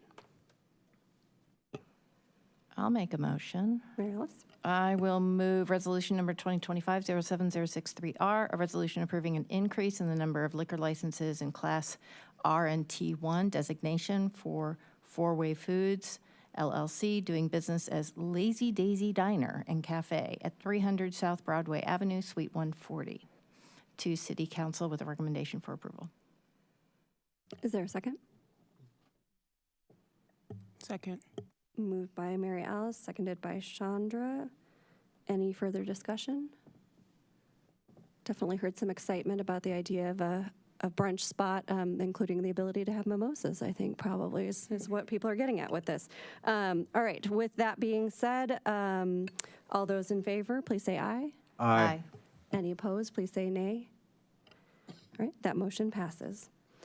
Next, we have resolution number 2025-07-064R, a resolution approving an increase in the number of liquor license in the Class R&T1 designation for CRS Silver Creek Urbana LLC, doing business as Silver Creek, 402 North Race Street, Urbana, Illinois. Any comments from the executive committee? I'll just say again, I'll start off by saying it's again just like similar to number one. Can you hear me now? Good. So I make my shoulders and back hurt. As I said, with number one, it's just a change in ownership with this one as well. So, any questions? All right, can I have a motion? I'll make a motion. Please. I will move resolution number 2025-07064R, a resolution approving an increase in the number of liquor licenses in the Class R and T1 designation for CRS Silver Creek Urbana LLC, doing business at Silver Creek at 402 North Race Street in Urbana, onto City Council's regular agenda. Is there a second? I'll second. Moved by Mary Alice, seconded by Grace. Any discussion? I think this kind of just follows with the other ones. Again, just getting clarification. If we can have things mapped out would be super helpful. All right, with no further discussion, all those in favor, please say aye. Aye. Any opposed, please say nay. That motion passes.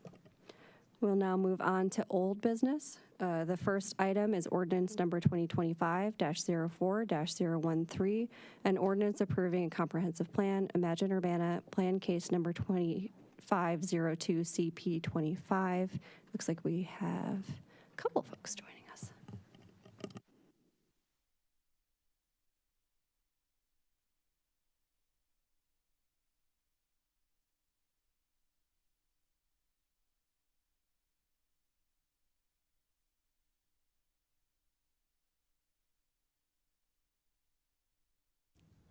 Good evening. Yeah, good evening. Hi.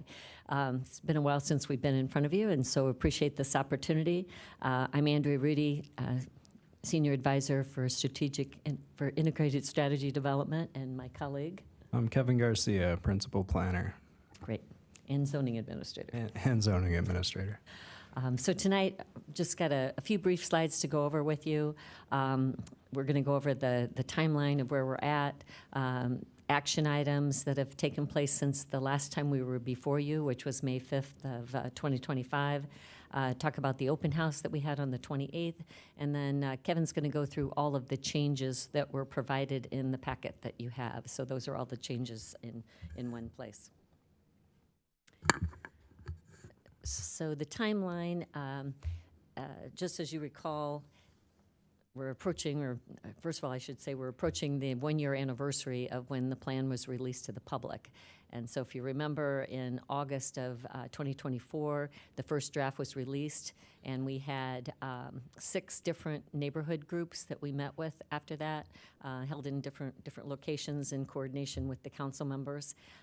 We then, during that same time, it was in Plan Commission. We had 11 study sessions from August until early in January, February. That was followed by 4 public hearings that we had on Imagine Urbana. A lot of great input happened during that time, and we felt like the Plan Commission gave it some very, very thoughtful review and provided some great comments, especially on the maps. And so on April 10th of 2025, they unanimously recommended approval for the Imagine Urbana Comprehensive Plan. So then the first committee of the whole meeting after that was on April 21st. At that time, you'll remember that you requested some modifications, also recommended providing a handout with responses on draft feedback, which we provided you right after that meeting, and then continuing the discussion to May 5th of 2025. And so at that meeting, we looked at all of the feedback we had. We looked at the draft document that we had for the feedback. You requested requested additional modifications, and also recommended that an open house be held, and that the plan stay in committee through June 2nd, since council members weren't going to be present on the May 19th meeting at that time. So then on May 28th, there weren't any meetings between that. On May 28th, we had the Imagine Urbana open house that was held in council chambers. And then on July 21st, here we are back at it, but we have not had any public presentations or discussion of Imagine Urbana since the May 5th meeting. So the action items that came from the May 5th meeting, we had the responses to feedback handout, and we added two to that.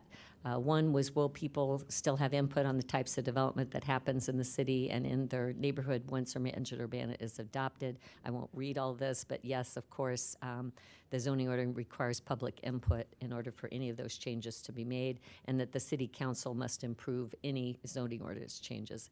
And then this is kind of a blunt way of saying it, but that's the comments that we heard. Are we stuck with Imagine Urbana once it's adopted? No, as it's been talked about for some of the public brought up tonight, that it's a living document. If something's not working or needs to be changed, we can change it, and after a public process, and only, of course, with council approval. So then that leads us to the open house that we had on May 28th. And I want to thank, we both want to thank community members, Evans, Hersey, Wilkins, and Wu for attending, and appreciate, I know people talked with you directly that evening. We provided hard copies of Imagine Urbana for anybody that was in attendance. We've continued to do that. There are copies in the city clerk's office, also at the Urbana Public Library. And then on request, we'll send PDFs to anybody that wants a hard copy. We had on display the places types. We had a full-scale maps, which are still up here in council chambers. We also had detailed maps that Kevin did of specific areas that were some of the comments on feedback, and so it was good to go over those with people. We had place types definitions. That was in a handout also on the table so that anybody could take with them. We had a places type matrix as well. The development opportunities map, again, which is still posted here in council chambers, along with those definitions. And then we had a connected city map at the time. There were comment cards with ward maps, so a lot of people don't know what ward they're in, and so we had ward maps available on the tables and then with comment cards. And then responses to feedback, that handout that the council had recommended on May 5th, we had those available as well. So we had 21 residents and business owners come. We also had 3 media reps in attendance. They did, I think one of them actually filled out a comment card. 9 of those provided written comments, and there's the breakdown by ward. After that meeting, we compiled all those comments with the in-person questions, and we included that in the packet for the June 2nd Committee of the Whole. So you received a hard copy of that, but we did not discuss that because that meeting was not held. And so that leads us to the changes which you received in your packet, that summary of changes, and Kevin's going to go over those as we speak. You don't have a lot of room. Yeah, Can I where switch is that? places? Is this the one? No, it's Okay, yeah. fine. Okay. So we're going to go through that PDF. If it opens. Is that opening? Should That's a shortcut. No, it should be. Hold on, I might have to pull it down from the web. I think that's, yeah, this one's a shortcut. Did you open it? Yeah. Okay. It's definitely not. So sorry. Let me see if I can, is it open anywhere? It's not, yeah, it's not even opening Acrobat, no. I've got the flash Do you have drive it? right here. Okay. Technical difficulties. I need a graphic on the screen to illustrate those. Okay, so just bear with us while we load that up.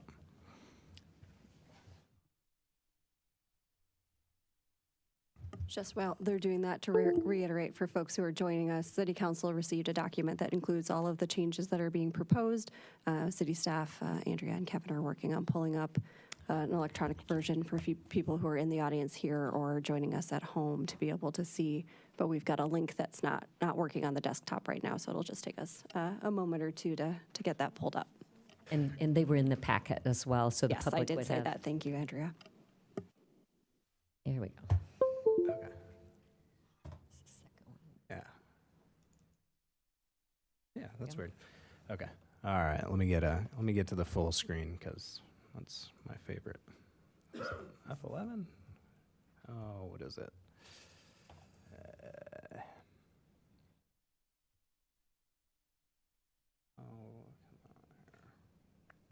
There we go.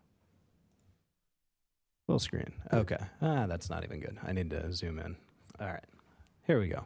Let's do this.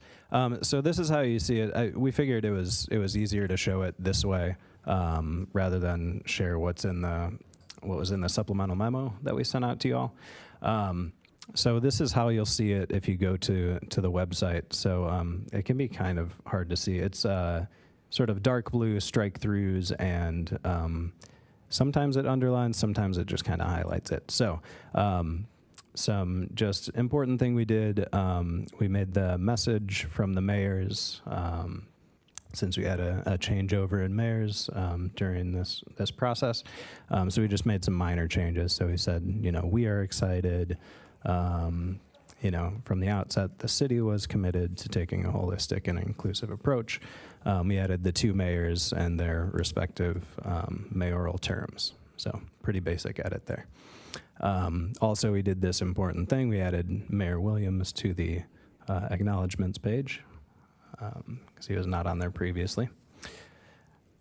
Another thing we did, and I think this was based on some comments from Council Member Wu at at the May 5th meeting. So for Big Move 1, previously we said that we heard that Urbana needs housing of all types and at all price points. We changed it to say Urbana needs more housing for people of all ages and income levels. That seemed to be more inclusive of what we were actually hearing, whereas the way it was previously written was more maybe technical and maybe didn't capture exactly what the main thrust of what people were saying was. Okay, so on to big move number 3. Recently, there's been a lot of, I think, understanding that the Philo Road business area or business district could use some attention. So since Big Move 3 is all about addressing the needs of individual areas, and we talk in there about doing small area plans for individual areas, we added a little move to just explicitly say that we should make the Philo Road area the first small area plan. So, and then we added an associated metric, of course, that says, have we developed that plan? On to Big Move number 7. We added number 7.6, which was based on comments from Councilmember Wilkin. And this was in response to, I think, some comments about, we have the enterprise zone, which essentially provides incentives to build in some of the areas sort of on the edge of town, or some of the subdivisions that haven't been built up, that were subdivided decades ago. But really, we don't have any incentive program to encourage infill development sort of in our more established neighborhoods. So we added a little move to study the feasibility of financial or tax incentive programs to encourage infill development. So that would give us some direction, give our economic development staff some a directive on something to pursue when we look at incentives in the future. Another little move we added was in response to some of those, or to that list of comments that that we had heard. I think they originated from Esther Pat. So 7.7 is to enact zoning regulations that limit or disincentivize the aggregation of parcels for larger scale development in certain areas. There's a little nuance there. So specifying in certain areas is, there are certain places in town, say the industrial areas on North Lincoln Avenue, where, frankly, if somebody wants to aggregate parcels and do a large development, that makes sense there. In other areas, so in neighborhoods where there are a lot of small, older lots, let's say, the aggregation of parcels is probably not appropriate there. So this is to give us guidance so that when we do our update to the zoning ordinance, we have a policy statement here that guides us to actually develop some regulations that limit the aggregation of parcels. Then under place types, this was in response to some various comments that we received, including those that list again that originated from Esther Pat. So for neighborhood 1, we modified I think the recommendation from those comments was to strike everything after duplexes. Our recommendation is just to strike townhouses. So it would read that these neighborhoods consist primarily of single houses with some duplexes and may include low-intensity small businesses and institutional uses. Now, we use the term may with intent. We don't say that they do include or that they often include. We say that they may include, and the reason for that, and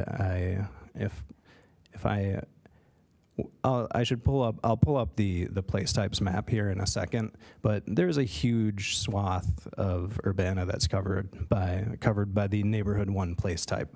So it'd really be to make general statements to make a statement where we strike out the possibility of having things like small businesses and institutional uses in anywhere that's painted neighborhood 1. Seems to me that we would kind of be tying our hands when we go to rewrite the zoning ordinance, because not every neighborhood 1 is equivalent to every other neighborhood 1. These descriptions of the place types are sort of high-level descriptions of these places. They're not intended to directly indicate exactly what exists on the ground or exactly what each of these neighborhoods must look like in the future. It's to give us policy direction when we go to rewrite the zoning ordinance which is where we would really look at neighborhoods, each individual neighborhood in more detail. Okay, so then also for neighborhood 1, so then we have the more detailed descriptions under the each place type themselves. So again, for the general description, neighborhood 1 would read, we changed it to read the same as it did above. And then under land uses, which there had been some suggestions on how to change this. We have it reading that it would be mostly residential, primarily single houses. I think that's pretty clear. But then to say, and there's some nuance in how we changed in how we changed the language here, but then we would have it say, so let me just read what it said before. Before it said duplexes, smaller apartments, townhomes, and some accessory dwelling units are interspersed. So that R seemed a little less less open. As I was just saying, we use the word may to be a little more, a little more flexible. Thank you. So now it would read some duplexes, smaller apartments, townhomes, and accessory dwelling units may be interspersed. And then later, when it's talking about small businesses like cafes and professional offices, before it said small businesses like cafes and professional offices are appropriate on corners or along the edges of neighborhoods. We changed that R to a may be because, again, neighborhood 1 covers a giant swath of the city. Not all neighborhoods are the same. So in some of these neighborhood 1s, it may be appropriate for small businesses on corners or along the edges of neighborhoods. And that's it. That's all the changes that we've made since May 5th. I did want to pull up the map just to show the visual because I said I would pull up the map. I don't think I have it at the ready, so I'm just going to have to go to the web. I think the easiest way to get there is through imagineurbana.com and go to the draft plan.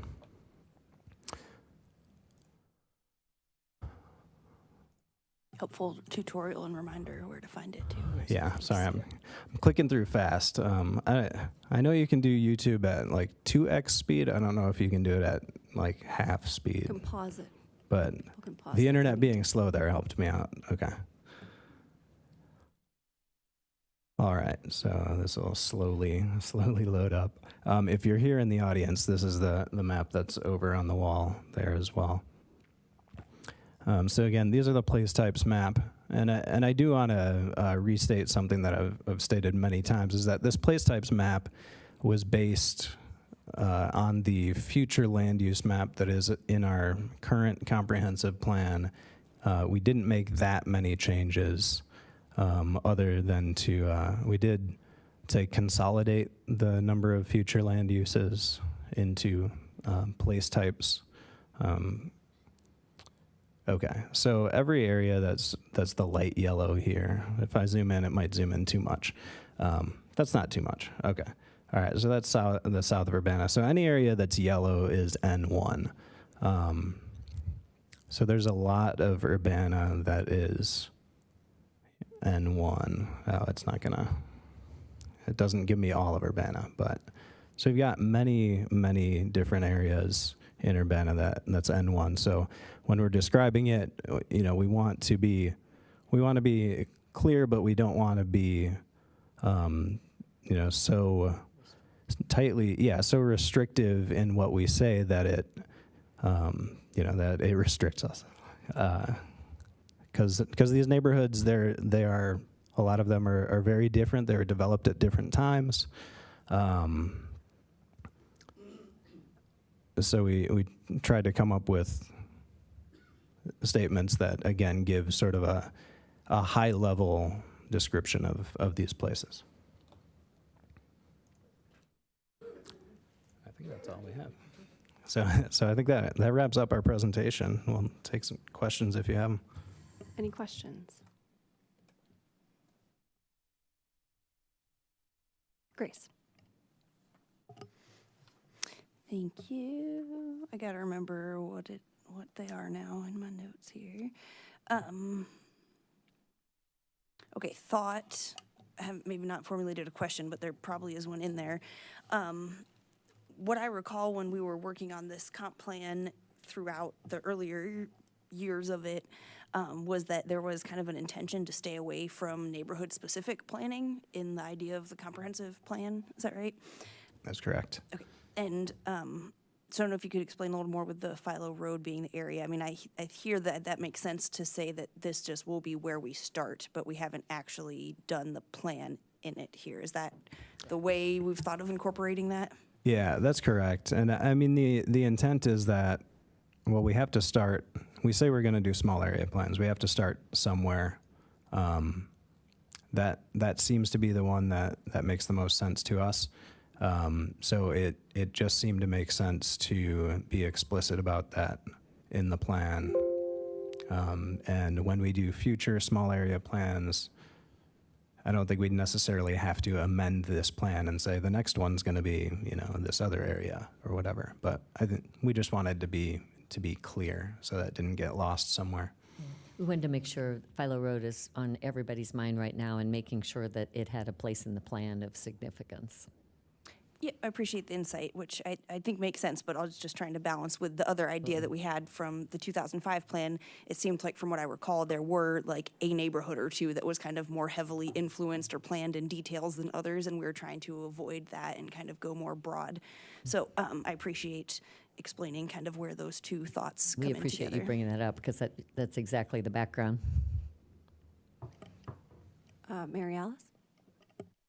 So I think some of this is a chicken or the egg question. So there's three big things that kind of have to happen if the comprehensive plan gets approved. I think the first big step was a housing study. We've already talked about kind of the neighborhood plans, and then the second big move is the zoning ordinance. And those are three really large changes that are all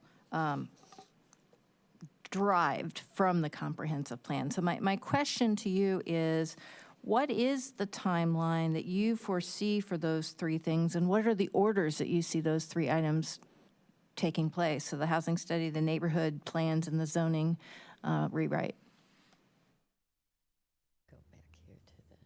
Yeah. Well, we haven't discussed exactly what the timeline would be to do all three of those. I know the housing study is something that we had planned to do pretty soon after the adoption of the plan. The zoning ordinance update is something that we budgeted $125,000 for in this fiscal year. So my thinking is that we would put out a request for proposals for a consultant to help lead that process pretty soon. Again, this is just speaking off the cuff, though. We have to have conversations internally as well. And for small area plans, I have been in conversations with Dustin Allred, our Plan Commission chair, to possibly have one of his plan-making classes assist in that process. But nothing's been formalized there. So, and that, I don't know if I mentioned it or not, but that would be for the Philo Road area. So that one we might start that one soon, but nothing's set in stone yet. And in the tracking progress area, and for some reason, Kevin, I'm not sure. It's being really slow. Yeah, it's real slow, and I apologize. But under tracking progress, it actually says whether something is a short-term initiative, mid-term, or long-term, and it tells how many years that is. So short-term's usually, there's immediate, and then short-term's like 1 to 2 years that we'd be implementing that. So all of these things are taking place parallel. It's not one after the other. Many of them are taking place simultaneously. Well, that finishes loading. I believe Mayor Williams wanted to respond as well. I was just going to say to Mary Alice, I met with RPC, was that last week? The week before? It's all running together around the housing study. And I got some documentation just around that, and I can communicate with that, as far as timeline, next steps. I can communicate with you here this week. Yeah, that would be great. I think and I'm not going to get into discussion right now, but I think that you can understand the concern of some people in terms of having a very broad brush of this comprehensive plan. And, you know, at the end of the day, people want to know, what does that mean for me, right? Absolutely. And what does that mean for me is the neighborhood and the zoning. And so that's the chicken or the egg, and that's the what we have to be cognizant of as we move through this. So I'll leave my comments for discussion when we get there. Thank you. Chandra? I was going to ask about, we heard a lot about preserving existing single-family homes and duplexes around this N1 definition. So I just wonder, can you speak to that? If the definition of N1 were to be approved and this whole plan approved, single-family homes will still exist, correct? And again, it sort of goes back to that, nothing can be changed without city council approval. Correct. Right. I mean, the plan wouldn't do anything to existing homes, whatever type they may be. So if like a single-family home were to go up for sale, a developer buys it, they could turn it into a duplex or a townhouse or? I mean, not. But again, yeah. would they need approval for that? Would that be a special use? Well, so we will continue using our existing zoning ordinance until we update it, have a whole new one, whatever that looks like at the end of the day. Mm-hmm. So all the existing rules will be in place until we make changes to the zoning ordinance.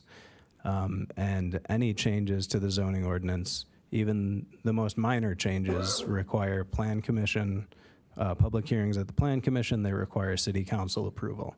So there would be no changes to what you can and can't do on a property with the adoption of this plan. This is just a policy document that gives us guidance for our work. Okay, good to hear. Thank you. Other questions? Grace? I would move approval of ordinance number 2025-04-013, an ordinance approving the comprehensive plan, Imagine Urbana, plan case number 2502-CP-25 on the regular agenda for council. Second. Moved by Grace, seconded by Chandra. Discussion? Mary Alice? I'd like to offer an amendment. Go ahead. I would like to amend the Imagine Urbana Comprehensive Plan specifically to include in the definition of N1 that it preserves the existing single-family or duplex zoning wherever it currently exists, to change the definition of N1 to be these neighborhoods consist primarily of single houses with some duplexes, and the description of N1 under place type should be changed to residential primary single houses, duplexes, and some accessory dwellings, etc. Home-based businesses can be elsewhere. Remove the corridor neighborhood designation. So those 4 changes I offer up as an amendment. Second. Are the original movers have to agree to those amendments, correct? Or is that a separate? So if it's a friendly amendment, yes, they would have to agree to it. If it is a freestanding amendment, we will consider it separately, and it does require the second, and so that would be the motion on the floor for discussion. Can you clarify if you're making a separate amendment or? I'm happy to make a friendly amendment, but I don't know if the people who moved it would accept it as a friendly amendment. No, I think I would like to have a separat vote on the amendment. It's fine. As would I. Okay, so there's a separate. Is there any discussion around that? Yes, now would be the time for discussion since there is a motion on the floor, but discussion should be limited to the current motion, which is the amendment. Discussion related to the amendment, Grace. Thank you. So I'm trying to understand the proposal. So essentially cutting out the description of N1 so it doesn't include low-intensity small businesses or institutional uses is one of your recommended amendments. Is that correct? That's correct. Okay. And so kind of big picture here, what I've been comparing it to is the existing R1 allowances, right? Because currently in R1, we can have single-family dwellings or extended occupancy or community living facility, category 1. I don't want to get into details, I don't know. You could also have agriculture, country club, golf course, or schools, and those are all permitted by right currently in R1, right? And then special uses R1 are things like library, museum, gallery, institutional, educational, charitable things. Conditional uses are currently an artificial lake, okay, a daycare facility, a lodge or private club, government building, bed and breakfast that's owner occupied. So just to me, when I'm reading like currently R1, I feel like the description of N1 is not wildly outside of the current R1 zoning rules and what practically exists, right? Yeah, but I mean, we've been told R1 and R2 don't exactly map onto N1 and N2 and neighborhood centers. So I've been trying to kind of divorce them. And I just want to speak a little bit to kind of the reason that I put forward this amendment. And certainly the comprehensive plan doesn't change zoning of individual parcels. That doesn't happen. Zoning of individual parcels will change if we change the zoning, right? And as I alluded to earlier, we have a little bit of a chicken versus the egg. And I want to say that there are all different kinds of housing is needed in different areas in Urbana, right? There are some areas that are only apartments. There's some areas that are only single family. There are some areas that are only institutional. There's concentrations of a lot of this stuff. And I really feel like the neighborhood plans are the ones that are going to allow us to see the detail and say, okay, this area up here, the types of, there's not enough living types of X type, right? So I feel like it would calm the waters as before we do the housing study and the neighborhood study and the zoning ordinance, if we at first at least acknowledge that the single family and the duplex zoning will not change in neighborhood 1. So it will be single family and duplex and et cetera in neighborhood 1. You know, I do want to respond a little bit to something that was said during public input today, which is that Urbana is only for people who are single family households with a car. And I actually think that that's an incorrect look of it. What we have here in Urbana is we have a lot of apartments. Not to say that's bad, but if we're talking about diversity, we need to be thinking not only of apartments and townhouses, but we also need to be thinking about houses, like single-family houses. A lot of people have been talking about that because they're going away. And so if we want to ensure that we have diversity of housing stock, we don't want to push those away. Which is another reason why I think putting that here in the comprehensive plan now makes a lot of sense. We've talked a lot about how this is a living document, and we're going to be making changes as we go through. I think adding those neighborhood plans and maybe some modifications might be needed to neighborhood 1. But at the moment, I think that this is the right way to go. For us to be able to communicate to potential buyers, to potential developers, as we go through this phase of the housing study in the neighborhood and et cetera, we're going to be in this gap of having a comp plan, having these 3 other items that are being worked on, and meanwhile, there's going to be people who are going to be buying and selling properties and so forth, and the only thing we really have to go on is our existing zoning law and the comp plan. And whenever we get something with a special use permit, or we get a major variance of some kind, or we get a PUD, it always comes back to what's in the comprehensive plan. And the comprehensive plan will be this. And so I'm trying to prevent some of that uncertainty in terms of what do we mean about N1 while we get these other things figured out. So that's why I offer these up as an amendment. Mayor Williams. I'll just speak to, folks know that I'm about finding that middle ground. And not to oversimplify it, I will say that I, do support, the said amendments. I guess my thought process is understanding, as we've been saying that, this is a living document, right? And, truthfully, I can't tell folks that that they can make changes as we go, and, nothing's set in stone. If you need to, update it, we can do that, and then not have a willingness to accept that same input. All right, so, as far as, I'm concerned, what I don't want to see is us holding on another 2 years, 5 years, whatever the time may be down the road, and we're still having the same conversation because of, 2 or 3 sentences that some groups, are opposed to. So I just say that, I am in support of it, of the said, the said changes, but, just understanding that, again, this is a living document. We will adjust as we see fit moving forward if need be. Thank you. Chandra, would you be willing to take the chair? I'll take the chair, and the chair recognizes Jia. Thank you. I appreciate that there's this attempt to find that balance. I personally feel like city staff have been very responsive to the feedback that they received. I feel comfortable with where things stand, and I say that partially because N1 is a big umbrella. So I want to be responsive to the feedback that we've received, but also recognize that, yes, there are additional phases in terms of operationalizing a strategic document, right? So this is the big picture. What's the general guidance that we want?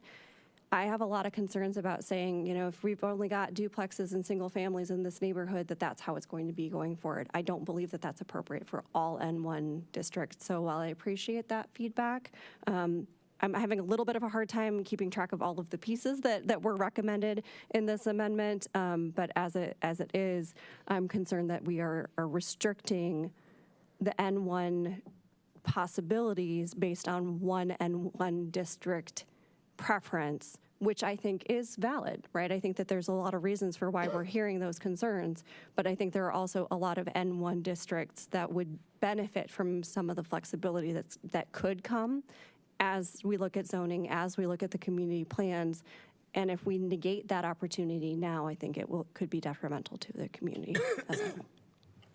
I give the chair back if you'd like it. I will take it. Thank you, Chandra. Grace. Thank you.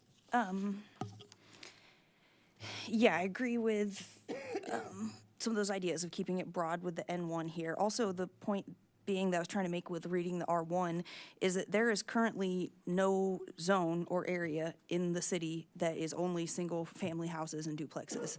To my understanding, there hasn't been, there's not, I don't think there should be, so I don't see any reason to take out those other things that even now in R1, you could have a park, a school, a country club, a small farm on a plot. So I just don't think that it's accurate even to say that N1 is only single-family homes and duplexes when I don't think that accurately reflects any of our existing conditions or zoning. And then I had a question here, I guess to clarify, Mary Alice, with your motion and maybe for staff too, and if we're talking about the same things with home office or small home business, like what are we talking about? Like working from home, like I'm working on my computer at home and like that, or I'm like selling things and running a business out of my home. So I just wanted to be sure we're on the same page as far as are we calling it a home business, a home office? What are we calling it? Yeah, Kevin, could you clarify? I think you've clarified this in the past that it can be Yeah, very I've broad. Sorry, I can't even speak. I clarified it in the past, and I feel like this is just confusing to have in here because we currently allow home businesses at different levels of intensity. We allow them everywhere already. We just added that to the plan because we wanted to be explicit. Like, yes, you can do a home-based business, but we do have rules in place. So, like, if you're just working from home, you don't, I mean, technically, we require you to get a permit, which is kind of weird. But anyway, that's just allowed without any sort of like fee or anything like that. And then there's some more intense home-based businesses that we require you to get a permit for. But we just, I think in our effort to be sort of pro home business, we have made things confusing in the plan. So I don't know if that helps. I don't think it helps. I mean, yeah, I don't want, I guess what I'm afraid of is that a future zoning ordinance update, if we don't explicitly have this in here, like, I don't want the rules we currently have in place to get lost. So I just want to be explicit that, yeah, you can do home-based businesses. And in what is in front of you on your computer screen, the land uses, I mean, it actually says small businesses like cafes, like professional offices. So it doesn't limit it to home-based. Yes, going back to the home-based businesses piece, sorry, I just want clarification on this too, because my understanding as it stands currently is that, yes, someone technically should have a permit just from, if they've got a job, they're working remotely, that this is an opportunity for us to say, yes, you can have a home-based business, yes, you can work from home, and then when we look at the zoning process, that would be an opportunity to say, maybe you don't need a permit to work from home because this is 2025. Absolutely, yeah. Okay, thank you. Well said. Mary Alice. So I just want to clarify, I don't think, and maybe this needs to be worked on a little bit, but my intent wasn't to say that all parcels need to be R1 and R2 in Neighborhood 1. That's not my intent, because that's not the reality, right? So we have parcels that are R3, R4, we have parcels that are institution, like, I'm not saying that all of Neighborhood 1, the zoning for those should automatically be changed. What I'm saying is the ones that are for single-family or duplex should maintain, those particular parcels should maintain. But I'm not saying that all the other ones now need to be changed back to single-family. Does that make sense? Sure, I'm not sure if that, I think it might be more comment directed towards Grace's question. Because Yeah, I think it is, that was clear to me, and I Okay, all right. just don't agree. No, that's fine. So, yeah. Any other discussions on the amendment? Chris? Yeah, couple elephants in the room that aren't getting discussed. The amendment is a reaction to the reality that corporate developers are eager to swallow the West Urbana. And they want to be right on that edge of the university to build unaffordable luxury student housing. And the neighborhood is trying to protect itself from that. And that leads to the second elephant. New construction, I'll say it again, is not affordable for people that are on SSI or on disability, fixed incomes, describe it however, are on a housing voucher. There's no price point in new construction that is affordable to those kind of people.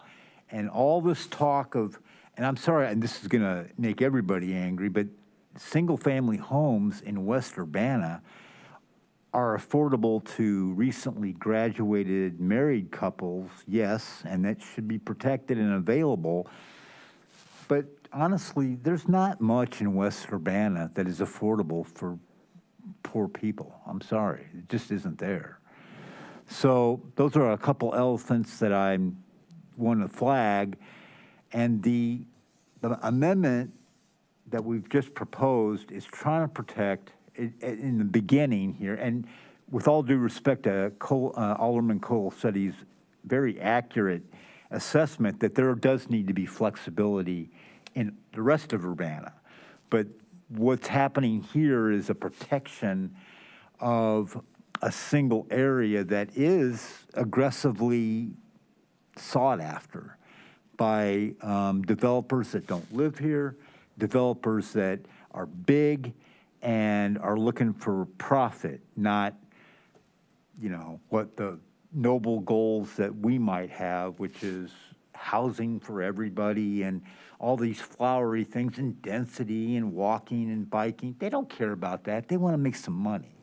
So I just want to put that into the thought process here. Chandra, would you take the chair? I'll take the chair, and the chair recognizes JL. Thank you. I appreciate that being brought up. I appreciate the advocacy that I'm seeing from the council members for WUNA. WUNA was part of my ward in the past before we redistricted too, and I have a deep respect for the beauty and the unique character of that neighborhood. But I want to push back on a couple things. One, I want you to prove it that we've got out-of-state developers who are specifically, I know we had one PUD, right, that was rejected by council, right? That's the process working. But overall, the property values in WUNA show me that that is an investment that is that opportunistic is the best target area for those developers, right? I'd like to see data on that. I want us to be making fact-based decisions, not decisions based off of feelings. So there's that piece. The other thing I will say is, again, not all N1 is WUNA, right? So we need to think about, as we operationalize this plan, how do we preserve that important part of this community? Absolutely. But I don't want that to come at a cost of, quite frankly, the area that I live in, where developers who have done incredible work to revitalize blighted properties are struggling to be able to afford to be able to build housing for people. So we have just vacant lots because of the challenges with our zoning that I'm seeing, that I'm hearing about from my constituents. And I feel free to push back and say, well, where's your evidence? I can do that work too, right? Yeah. I hear that. But I think that it's important. We're looking at the same categorization for two very different parts of the city, right? So I'm not debating the need to find that balance and that protection. But also, you look at some of the feedback, I don't have businesses in my ward, right? So we've talked so much about the food desert in Sharice's ward, but for folks who live near me, they are going down to Philo Road, right? And that means going all the way down to Meyer unless you want to go to a gas station, or because now we don't even have drugstores, right? So I hear that concern. I respect that advocacy for the folks within your wards, and I want to make sure that we preserve that and balance that. And I appreciate Mary Williams saying, let's find that compromise. But I actually think that we can do that with the way that it's written. I think the adjustments, this is my personal opinion, the adjustments that city staff have made to May, for example, the specific feedback, the way that it has been incorporated, looking at the concerns that residents had, I believe that we have that flexibility to make sure that we are being responsive to the unique characteristics and needs of the various, not just wards, but neighborhoods within our wards. But with all due respect, if we only look at the needs of WUNA, we are at risk of hurting other parts of the city of Urbana, and I can't do that. So that's my pushback.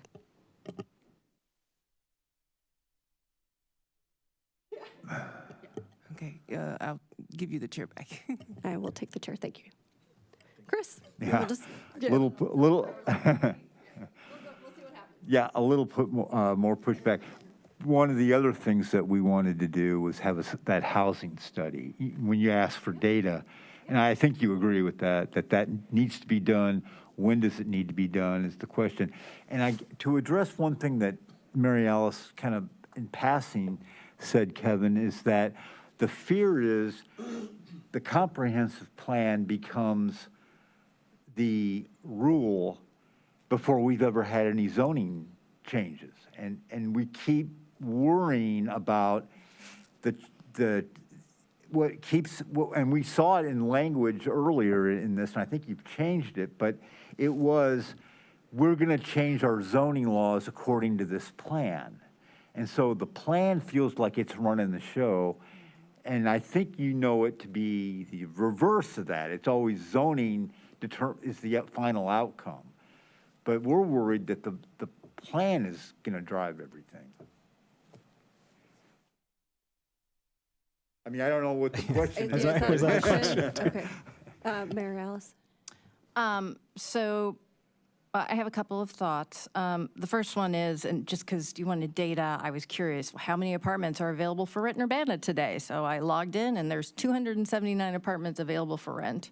I looked at the most recent buildings that we had. So the Gather for a studio is $1,300. For a one-bedroom is $1,600, and for a two-bedroom is $2,100. That's Gather on University. The Retreat, you could have one room and not choose your people that you're living with in a four-bedroom for $685, so that's a little more affordable. Or you can get a two-bedroom, which you have both, which is $1,200, so the Retreat's a little bit more. And then Vine Street, right across the street, that's close to $1,700. So these are high rents in brand new buildings, and I think everybody here understands that new construction means usually higher rents for those specific buildings. I don't think we have any argument as long as there's no subsidies. If there's subsidies, that's a whole different story.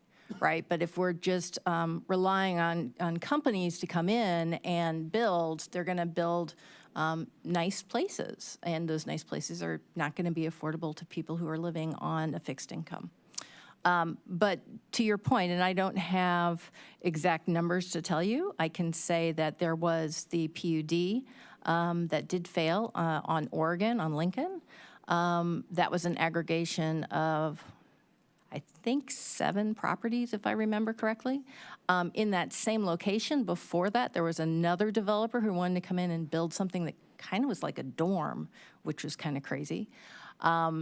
There was the aggregation of parcels on my corner, Lincoln and Nevada Street. That was an aggregation of 4 parcels and an apartment building that came. So the big apartment buildings that I see are along that Lincoln corridor, because we've got Gather and Retreat up there at University. We've had 2 proposals that have failed on Oregon and Lincoln, and then we had one that was built on Lincoln and Nevada. In terms of big apartment buildings, Kevin, you can correct me if I'm wrong, if there are other big apartment structures that have gone up in the past couple of years in Urbana that I'm not thinking of, that don't follow that corridor. Yeah, I guess, yeah, the Den, which is on University. and Yes, what's that's that right. little side street? There's one there. Starts with an H, maybe. But also, I mean, I'll point out those were all 2018, 2019. Just to put those into context, those aren't Yeah. brand new. To clarify the data that I would like to, in terms of concerns about past Lincoln, right? Because that's where we're looking at in terms of the jurisdiction or the zoning areas. I'm sorry, I don't have the proper terminology. My understanding is there's been debate going back and forth about whether that side of Lincoln would be included in that neighborhood or not. Does that side of Lincoln still, is that in? Yes, it is. It is. And that's where we one en- of the things where that I we wanted ended. Okay. removed. Go ahead. If we could get that clarification. I did. That is a good opportunity for me to. Where was that? Was it on here? Do you have the memo? Okay, sorry. I'm trying to set this up for. On what? Just on the city's website. Yeah. So we had made changes to the. Oh, there we go.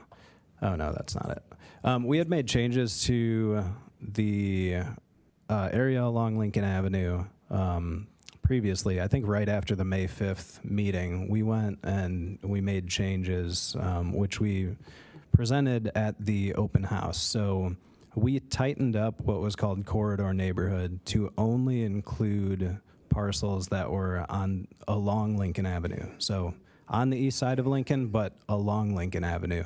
And that aligned with what we had been hearing at Plan Commission and after Plan Commission from folks, because we had initially drawn it where it kind of encroached into the middle of the block going to the east. Well, we took a straight line down, and that's really not accurate. It was only the forward-facing properties that should have been included. Yeah, so we scaled that back. Sorry, once I grab that.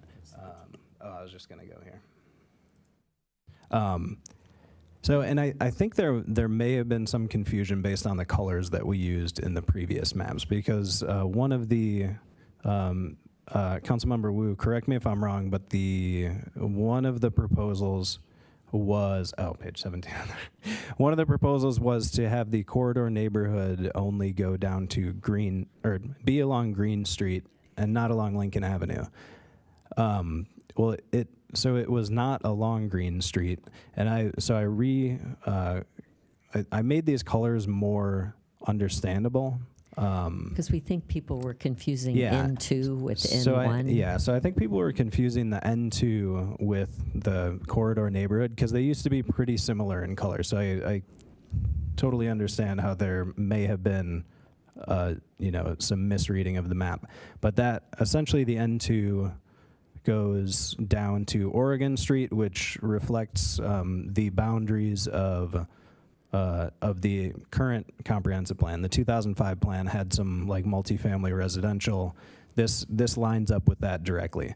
So now the corridor neighborhood only goes from downtown along Springfield, comes down the east side of Lincoln. You see it tightens up. It's only along parcels that are along Lincoln. It kind of jogs out here because there were some apartment buildings that have some parking lots associated with them, and some larger fraternities that have sort of parking lots that do go into the middle of the block. But then it comes back, so it's only along Lincoln Avenue. And we did that based on feedback we heard, and I think that was a correction that was made early on as far as tightening that up. But I don't think, since we didn't have council meetings where we actually discussed that, the public just really wasn't aware of what had happened there to notice it. And then Kevin alluded to the color changes. Then we started getting feedback that we could definitely tell people weren't clear on where those boundaries were, so then he changed the color. But that original corridor was changed early on, because we had the straight line, and that wasn't accurate. So, Thank you for that clarification. Unless there's anything else pressing, I'd like to call the question on the amendment. Oh, Grace? Can we just clarify the pieces of it? Was this just N1, or was there something else you proposed with the corridor? Actually, and I don't know how to do this, but I was going to ask if council would feel more comfortable with me altering my amendment. I don't know if it would make a difference or not. You certainly can, and I would advise that prior to us voting on it. Okay, all right. Chair, may I change Please. my? Okay, so what I'm going to ask is that Kevin, would you mind pulling up the N1 for me again?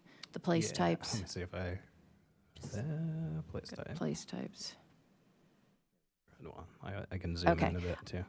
So what I would like to propose is that we keep the updates in the land use and also include the intent to preserve existing single-family or duplex zoning wherever it currently exists.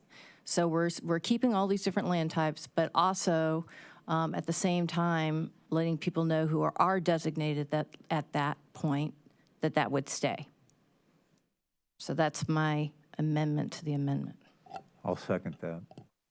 So just to clarify, is that the only amendment that you're making at this point? And all the other ones that you had made. Or the other ones as well? Oh, yeah, I'm just going to go with that for now. We're gonna do that, and actually, let me add something. I'm going to add removing the corridor neighborhood on Lincoln, because that's a tricky one. That Lincoln corridor, it's very hard. It's very open to development. And by opening the door to a corridor neighborhood in that area, I think it's going to make things very challenging. So I'm going to keep preserving existing single family, and I'm going to keep removing corridor neighborhood. I'll second both those. So those two items are Those the two items. totality of the amendment? Yes. And that's improved by the second. Okay. Any discussion specific to those changes? Just because I think it could be confusing to do a voice vote, I'm going to ask for the clerk to call the roll on this proposed amendment. Councilmember Wu? Yes. Councilmember Evans? Yes. Councilmember Colasetti? No. Councilmember Bishop? No. Councilmember Wilkin? No. That motion fails. So we are back to the original motion to move this ordinance forward, which was motioned by Grace and seconded by Chandra. Is there any discussion on the ordinance as it stands? Grace. Thank you. I just want to say I appreciate some of the sensitivity here. I think that this is an important guiding document, but also not the end-all be-all, whereas I think in the zoning ordinance, we do need to pick every single word because a shall versus a may changes the law and how we interpreted it, and that has a really big impact. I think the comprehensive plan, a few of the wording nuances isn't going to be the make or break. I agree that it's a living document. I hope that we utilize this one a little more than how I saw the 2005 one utilized, which was not really much, referenced in a few kinds of things. But I don't think that this is tying our hands. It's not set in stone. I am willing to not take this as the end-all be-all when it gets to the zoning discussions where it does matter this level of detail, I think even more so. I also did just want to remind us of the capitalistic society that we live in and that market rates are what dictate it. At this point, we don't have any mechanism that I'm aware of where we can control rental prices or the housing market in any way, shape, or form as far as broadly in the free market and societal development goes. So I agree that yes, new construction will likely be more expensive, but the same thing goes for single-family homes as apartments. Just because they're single-family doesn't mean they're affordable, and even oftentimes less affordable.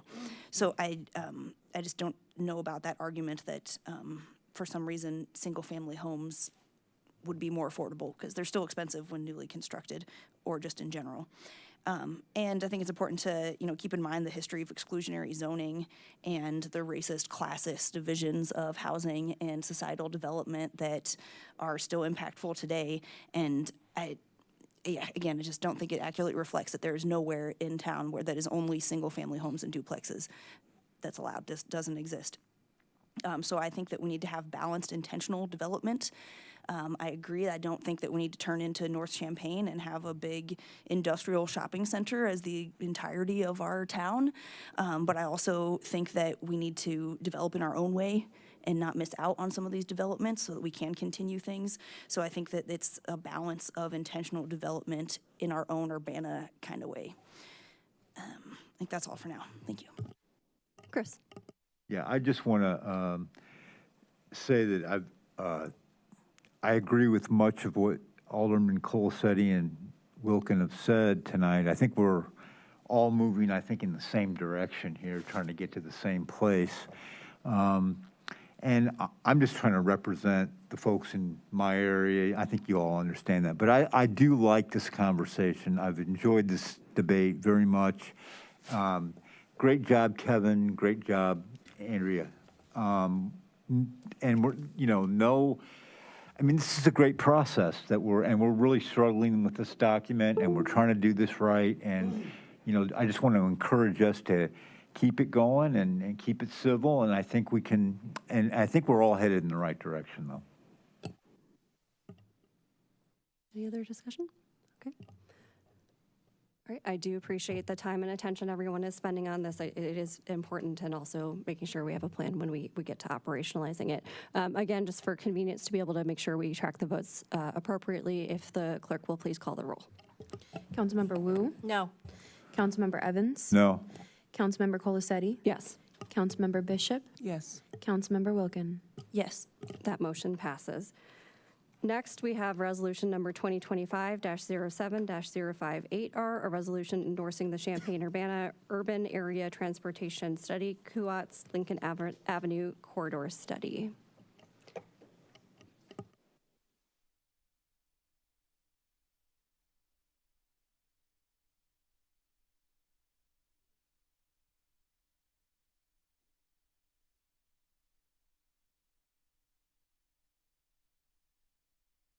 And if y'all don't mind just doing the normal introductions again, since people may not have been with us previously, appreciate it.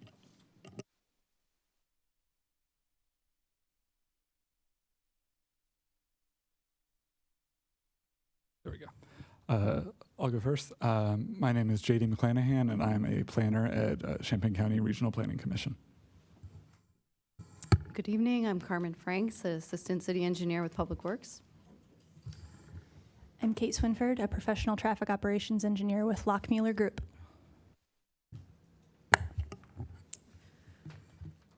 Okay, we are back to talk about the Lincoln Avenue Corridor Study. Much more abbreviated presentation this time than 2 weeks ago, so trying to address some of the remaining questions that were out there at our last presentation. So just wanted to go through quickly the project goals again. The intent of this study was to find recommended improvements or a concept plan in a final report that would increase the transportation safety, improve mobility, and enhance multimodal connectivity for the entire corridor. That's from Florida Avenue to Green Street along Lincoln Avenue. I just wanted to highlight a few other of the objectives of the study. I mentioned we are getting a report at the end of this with recommendations. These are projected to impact safety and mobility. The city intends to use this report, use this study to pursue grants, and it will serve as a guide for implementation and documentation for those applications for funding assistance and for moving forward into the design phases of the project. I want to quickly go through the recommendations that we went into detail on 2 weeks ago. So we had consolidated crosswalks with rectangular rapid flashing beacons. So those are the pedestrian activated flashing lights. We had on-street bike lanes across the entire corridor on both sides of the street. Conversion of the 4-lane roadway segment to 3 lanes. So it's 2 through lanes and 1 turn lane. And then access restrictions. At Oregon and Ohio, we're proposing right out only. At Indiana, in only. So that's both from northbound and southbound on Lincoln Avenue. Vermont and Nevada, right in and out only. And then a couple of shifted bus stops. And in addition to this, I want to point out that we are recommending that we keep full access at Green Street, Illinois Street, California, Ohio, Michigan, Pennsylvania, and Florida. So that's full access both northbound and southbound onto all of those side streets from Lincoln Avenue. All right, I'm going to turn it over to Kate. Yeah, thank you. So this slide is intended to show the approximate traffic rerouting. I know that a lot of the conversation has been about the potential access closures and vehicle implications specifically for Busey Avenue. At the prior meeting, we showed kind of 2 images, one on the left, one on the right, and the image on the left was the total amount of vehicles that were expected to be rerouted, and the image on the right was one example of vehicles that could be rerouted specifically through Ohio Street. So the reason that those 2 didn't quite, add up the math exactly across the 2 is that was a very specific example for Ohio only, and we did not show vehicles that are assumed to be rerouted elsewhere through the network. So we simplified it tonight, hopefully, with just showing the one graphic showing the total amount of vehicles that are accessing the corridor at each of the minor side streets. And we can talk about potential reroutes and paths that people could choose to make further in discussion. But in general, we're hoping that this slide gives an overview of the totality and the high-level overview of what we're talking about. The total rerouted traffic expected on this corridor is less than 6% of the total traffic accessing the corridor in the AM and less than 7% of traffic accessing the corridor in the PM. So this really is a minor percentage of vehicles that would be impacted that are currently using the corridor today. This totals about 100 vehicles per peak hour, so 100 vehicles in the AM, 100 vehicles in the PM total. I really want to point out and stress that that's not concentrated on any one intersection or any one movement. Those vehicles will have the choice to reroute through the open intersections that are left in the network, as Carmen pointed out. There are many of those: Green, Illinois, California, Ohio, Michigan, Pennsylvania, Delaware, or Florida. Some of those vehicles may choose to traverse Busey Avenue for those reroutes. We've definitely taken that into account, and certainly appreciate all of the conversation that we've had around that question. The current average daily traffic, total traffic on Busey Avenue is around 275 vehicles per day. I'd also like to point out that of the approximately 100 vehicles per peak hour that we are asking to choose a different route to get to Lincoln, some of those folks are already traveling along Busey, so it's not necessarily a new trip to Busey. Some of those folks counted in those 100 vehicles per peak hour are already on Busey, so it's not a complete duplication in this plan. We'd also like to reiterate that the planning capacity of a local street, providing context for livability, is about 1,000 vehicles per day. So Busey's currently at 275. A typical street that provides great livability would be 1,000 vehicles per day. IDOT allows up to 5,000 vehicles per day for a local urban street, such as Busey. So we believe that we are well within the constraints of what Busey is already built to handle. And again, just to try and put into context, kind of a larger overview understanding of what this means, Those 100 vehicles per peak hour total represent less than 2 cars per minute spread across the remaining network with full access, which again will be Greene, Illinois, California, Ohio, Michigan, Pennsylvania, Delaware, and Florida.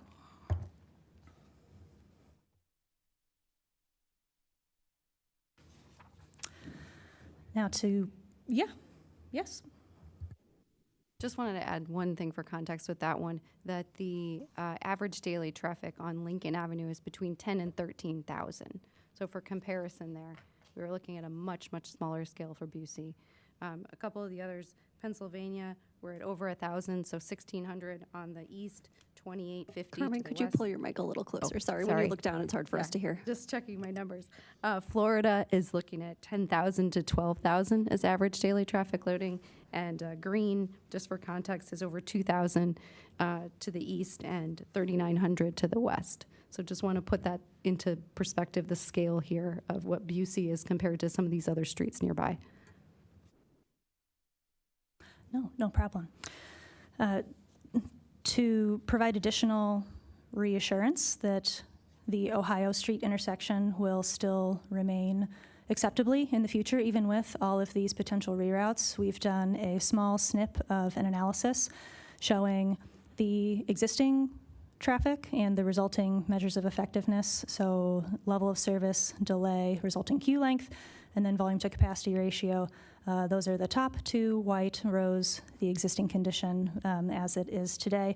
The estimated condition would be what we anticipate the additional traffic stress on Ohio would be. And then the worst case scenario at the bottom shows the results of if every single vehicle impacted by a restriction elsewhere on Lincoln Avenue chooses to access Lincoln through Ohio. This is not realistic. Not every single vehicle will choose to reroute through Ohio, but for illustration purposes, we wanted to do the analysis anyway to kind of get a scale of what we could expect based on these reroutes. So to describe a little bit more about the metrics. I have a feeling that might be where you're going. I think those of us who are not engineers are going to need a little bit of help of understanding this chart, and I think that's where you're headed, so, yep. Yes. Yep, thank you. I'm happy to explain. So you will see a letter at the beginning, which is level of service. That is an A to F scale, similar to traditional school grades, where A is really, you have ample capacity. There's almost no delay. People don't wait in a vehicle really at all to traverse the intersection. The other side of the scale, level of service F, would be failing. There's so much congestion that people cannot travel. Level of service E is the minimum acceptable, which translates to the intersection is at capacity. It's not yet failing, but it does not have any more capacity for additional traffic to be routed through. Typically, for corridor studies, we consider level of service D or E as a minimum desired or acceptable. So if you look at this table, we have A's, B's, and C's. There are no D's, there are no E's in any of these scenarios. The number in the parentheses behind the letter is delay. So that is a seconds per vehicle, seconds of delay per vehicle that a vehicle will wait to traverse whatever movement that's associated with. And that value is tied to the letter, level of service. The next number in the brackets is representative of queue length, so how basically how long waiting cars, what the length of waiting vehicles is to have their turn to access and process through an intersection. Typically, we estimate one vehicle accounts for approximately 20 to 25 feet of queue in vehicle length. So as you can see, most of these results show one car waiting at any given time. And in the worst case scenario, there is one situation where there's a 35-foot queue expected. So that would be approximately 2 vehicles waiting at any given point, trying to process through the Ohio Street intersection. The final number in the kind of triangular brackets, that's a decimal point, that is volume to capacity ratio. That is a number that relates the physical capacity of an intersection to a theoretical volume of vehicles that it could process. So when I look at that number, it would tell me do you need additional lanes? Is there enough hard infrastructure, enough concrete? Is this intersection big enough to theoretically process the number of vehicles trying to access it? And the benchmark that we use for, yes, this is good, or no, this is really not an acceptable condition is 0.85. So we are much lower than that in all of these conditions. Again, the highest that we get in the worst case scenario is 0.33, which is much lower than that 0.85 in the theory of what we would consider acceptable or not acceptable. So if we have any additional questions on that, I'm happy to go back and answer that. But again, we thought it would be helpful to give some context across the spectrum of what we're talking about here. I know there was a lot of conversation about specific numbers of vehicles making specific numbers of turns, even if they all go through the Ohio Street intersection, which is proposed to remain full access, we expect that it will still remain operationally efficient. Can I pause here just to see, are there any further questions on this particular slide? I think that it is helpful to note there's also the written description at the bottom of the slide that we have as well. Chris. Just real quick, but this analysis is accommodating and anticipating the proposed changes, correct? Correct. Okay. Yes. Mary Alice. So another way of saying that, which is very minimal given the number ranges that you just gave me, the estimated is a slight increase of about 3 seconds in a delay to get out. Correct. Is that correct? Correct. Okay. All right. Thank you. We can move on. Thank you. Okay, so now let's talk about crashes. I know there was discussion in some of our prior presentations about, why the study even was started, because the intersection of Ohio and Lincoln was designated as a critical safety tier intersection by the Illinois Department of Transportation. And we would like to point out that this study is viewing Ohio as a problem segment, not necessarily only a problem intersection. And we also believe that this is how the IDOT designation views this location as well. So if you look at the image on the the left-hand side of the slide, the number in the circle is indicative of the number of crashes that are reported at the intersections. And then there is a number in the middle of the red bar between the intersections. That number is indicative of the number of segment crashes, total segment crashes that occur in this area. So if you look at Ohio Street, just with kind of blindfolds on, you see 12 crashes. If we step back a little bit and look at the entire segment, there are a lot more crash incidences that are happening in this area and on this segment. And these are the problems that we are attempting to address and trying to solve with this safety study. So how do the proposed improvements relate to this problem segment? We are trying to spread out, separate, remove, or isolate the individual modes of travel within this segment as much as possible. So we are relocating the northbound bus stop north out of this focus area. The proposed relocated location for the northbound bus stop is just north of Iowa Street. The southbound bus stop is proposed to have a proper pull-off to lessen the impacts on traffic flow and the transit vehicle conflicts in this area. We're not proposing that it shift north or south along the corridor, but today it really doesn't have a proper pull-off spot. And with the cooperation of the University of Illinois, we're hopeful that it could have a proper waiting space to be out of the traffic flow along Lincoln Avenue. The crosswalks south of Ohio and Indiana are proposed to be consolidated to mid-block, providing further separation from transit vehicle interaction, and also really moving it further south away from Ohio Street, where we are proposing that vehicles still have access in this segment. And finally, the access control at Iowa and Indiana not only allows for a more intentional protection of pedestrians as they cross the corridor, but it also prevents vehicles from turning into or from this focus area and this high crash area on Lincoln.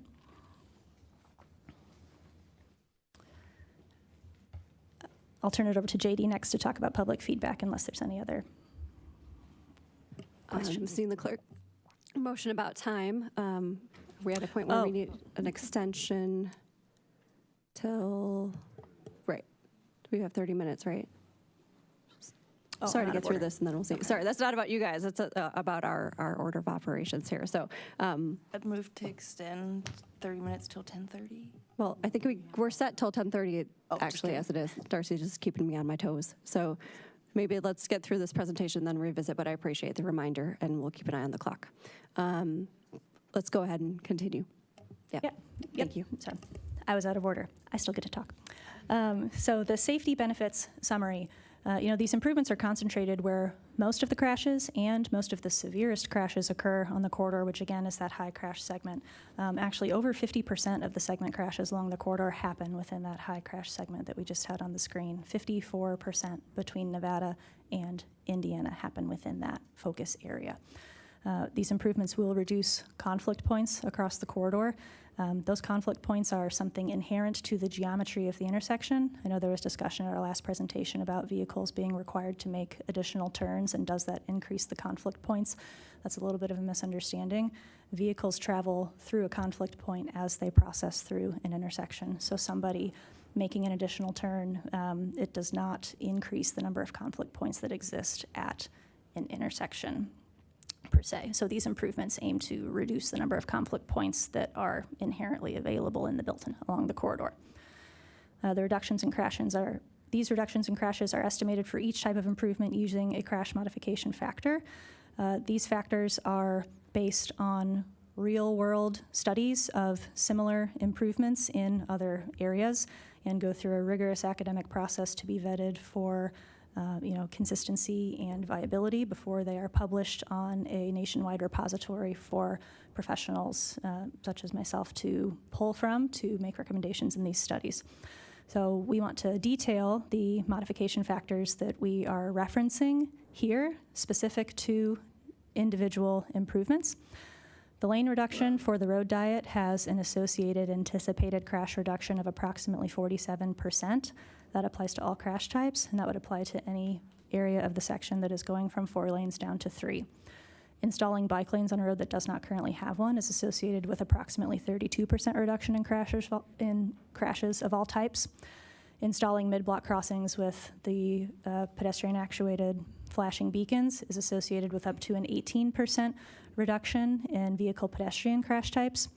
And the access control at the unsignalized side street intersections, our original proposal, where there were full closures proposed at some of the side streets, was representative of a 51% potential crash reduction.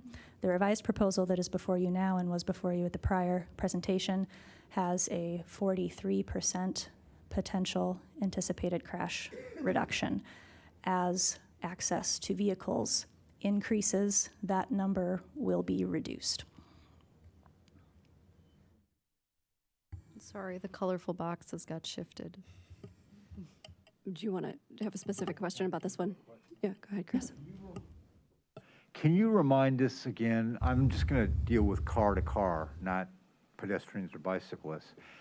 What kind of crashes are we having the most of? Is it the rear-ending stuff? Yes, most of the crashes on the corridor today are rear-end crashes, and we believe that's happening because there are a lot of activities along the corridor, pedestrians walking in a variety of which ways, drivers slowing down to not have a vehicle-to-pedestrian incident, but rather it's coming up in the crash data as a vehicle-to-vehicle rear end. So to summarize, we're kind of have a disorganized stopping and slowing down, and people are not paying attention and hitting each other. That's correct. Okay, thank you. Yes. Any other questions specific to this slide? I want to make sure people understand it, but then we'll have time for general questions. Yeah. Yeah, so this is an additive, right? So every single thing that we've listed here is not like, okay, now we've reduced crashes by 100% because it's over 100%. So my question is, do you have a number? Like if we accepted the plan as is, we can expect to have a 40%, an 80%, a 10% reduction in crash. Is there one number? That aggregate has not been calculated. To your point, it is it's not just adding one on top of the other, but every additional improvement and every additional factor does support a reduction. It does increase, but it's not adding, 47 plus 32 plus 18, as you noted. Okay. Now it's JD's turn. Yeah, so we just have one public feedback slide for today. So the data that you're looking at right now is the same data on comment sorting from this last round of feedback that we talked about 2 weeks ago. Just providing one additional way of breaking down and analyzing that data. So what we see here is that data is sorted by the overall sentiment. So you can see support, suggestion, concern, or opposition to the different proposals. And you can see in this sorting, support is the most frequent comment type in the last round with 24 comments. Suggestions were 18 comments. Concern was 17 comments, and opposition was 8 comments. When we were trying to do some back of the napkin math on kind of all the comments across round 2, where we started kind of saying, here are some recommendations, what do you think, through round 3 and round 4. The format of that outreach changed a little, and what was actually being recommended changed a little, so it's hard to directly add them up. But the proportions were similar. I think we had about across all 3 rounds, we had 950 support comments, 400 in between suggestion, concern, apathy comments, and then about 250 opposition comments.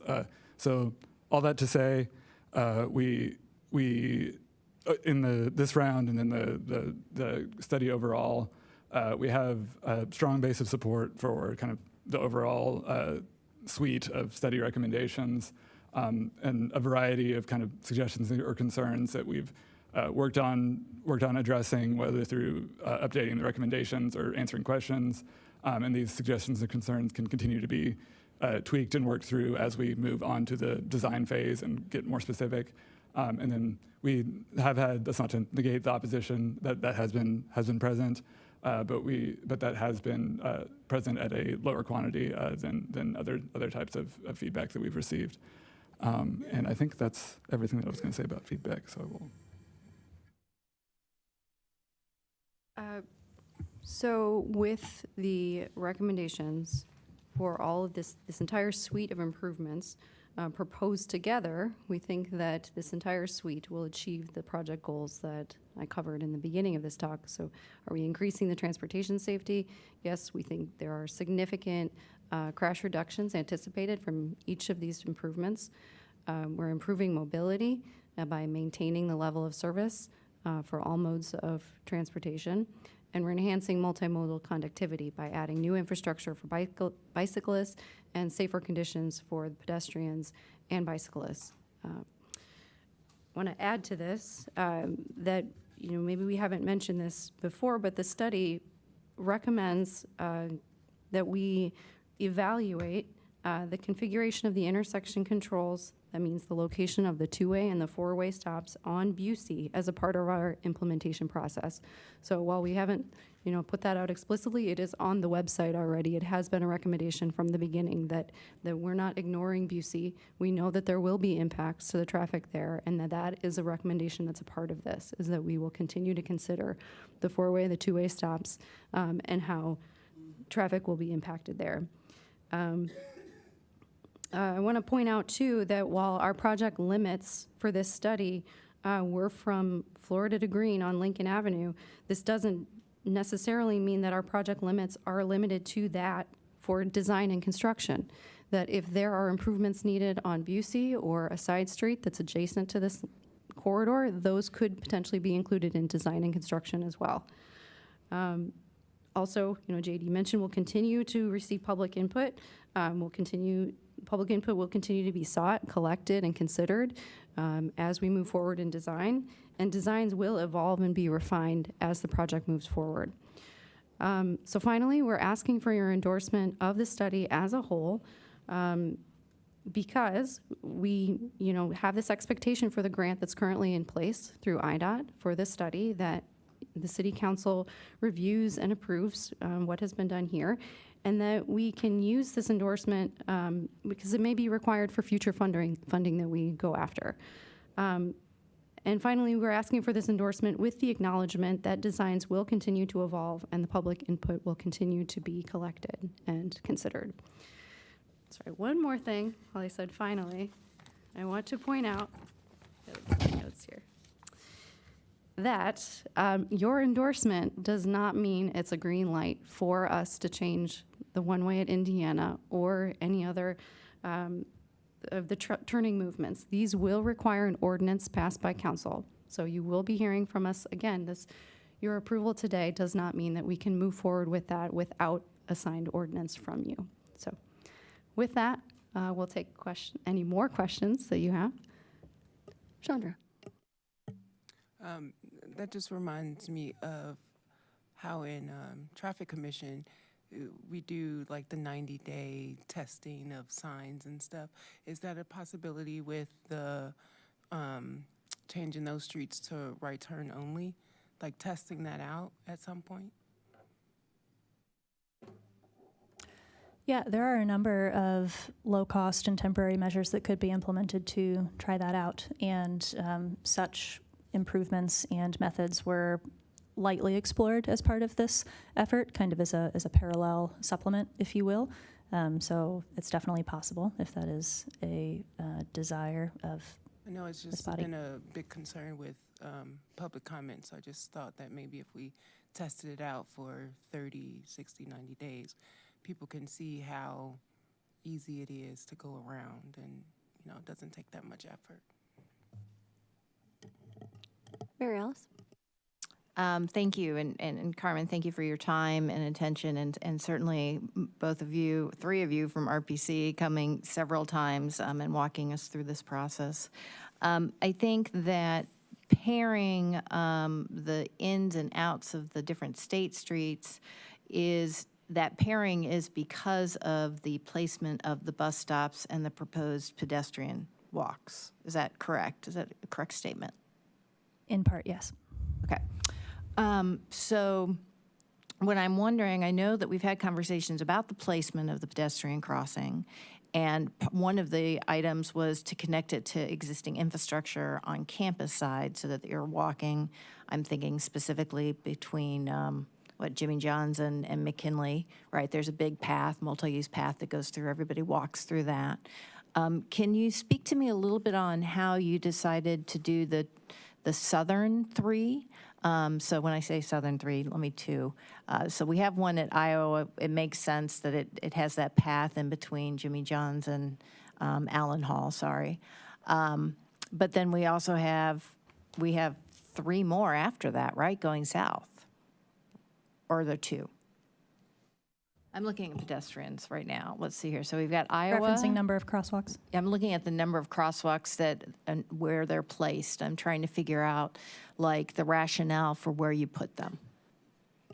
Certainly. Can I interrupt for just a moment? We do need a motion to extend. We're getting a little close on time. If someone's willing to make one. I can make a motion that we extend to, do you want 10:45 or 11? I would go with 11 because we still have All right, items. 11. but- Is there a second?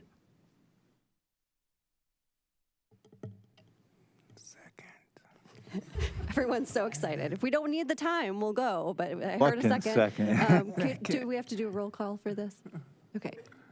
Voice. Okay, all those in favor of extending to 11 if needed, please say aye. Aye. Any opposed, please say nay. That motion passes. Okay, back to the question. Thank you so much. Okay, so the question is to walk you through the placement of the proposed pedestrian crossings. along the Right, so we're corridor. trying to keep them away from Ohio where there's lots of crash, right? So we put a mid-block, Yes. right? And I see between Ohio and Indiana, that connects to a sidewalk, Yes. right? But the one south of there, which is not on that page, I don't think that one connects. The one between Indiana and Michigan. Yeah. So in earlier proposals, that crosswalk was, so today, there's a crosswalk at Michigan, directly north of Michigan.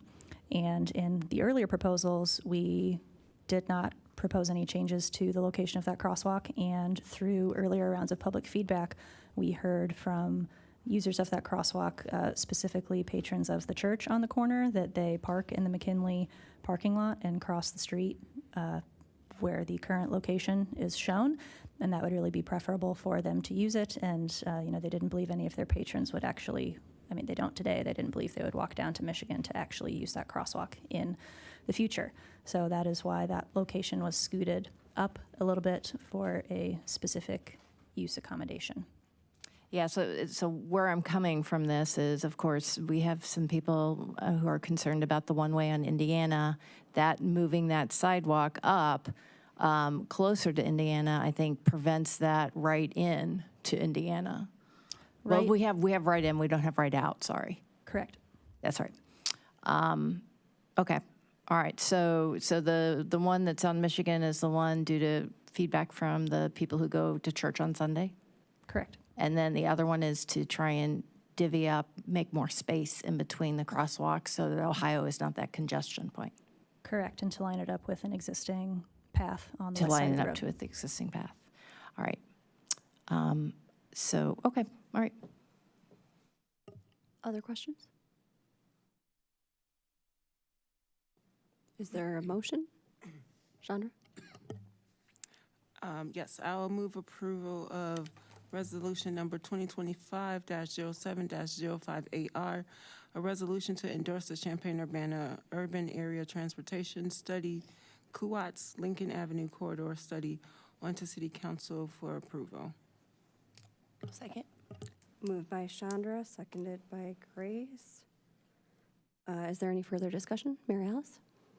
Yeah, so this won't come as a surprise to Carmen since I talked to her about this today. I'm going to be voting no on this, and I realize that this is probably going to pass out of committee, but I want to be on the record of basically asking for a couple of things, modifications as we go through this process.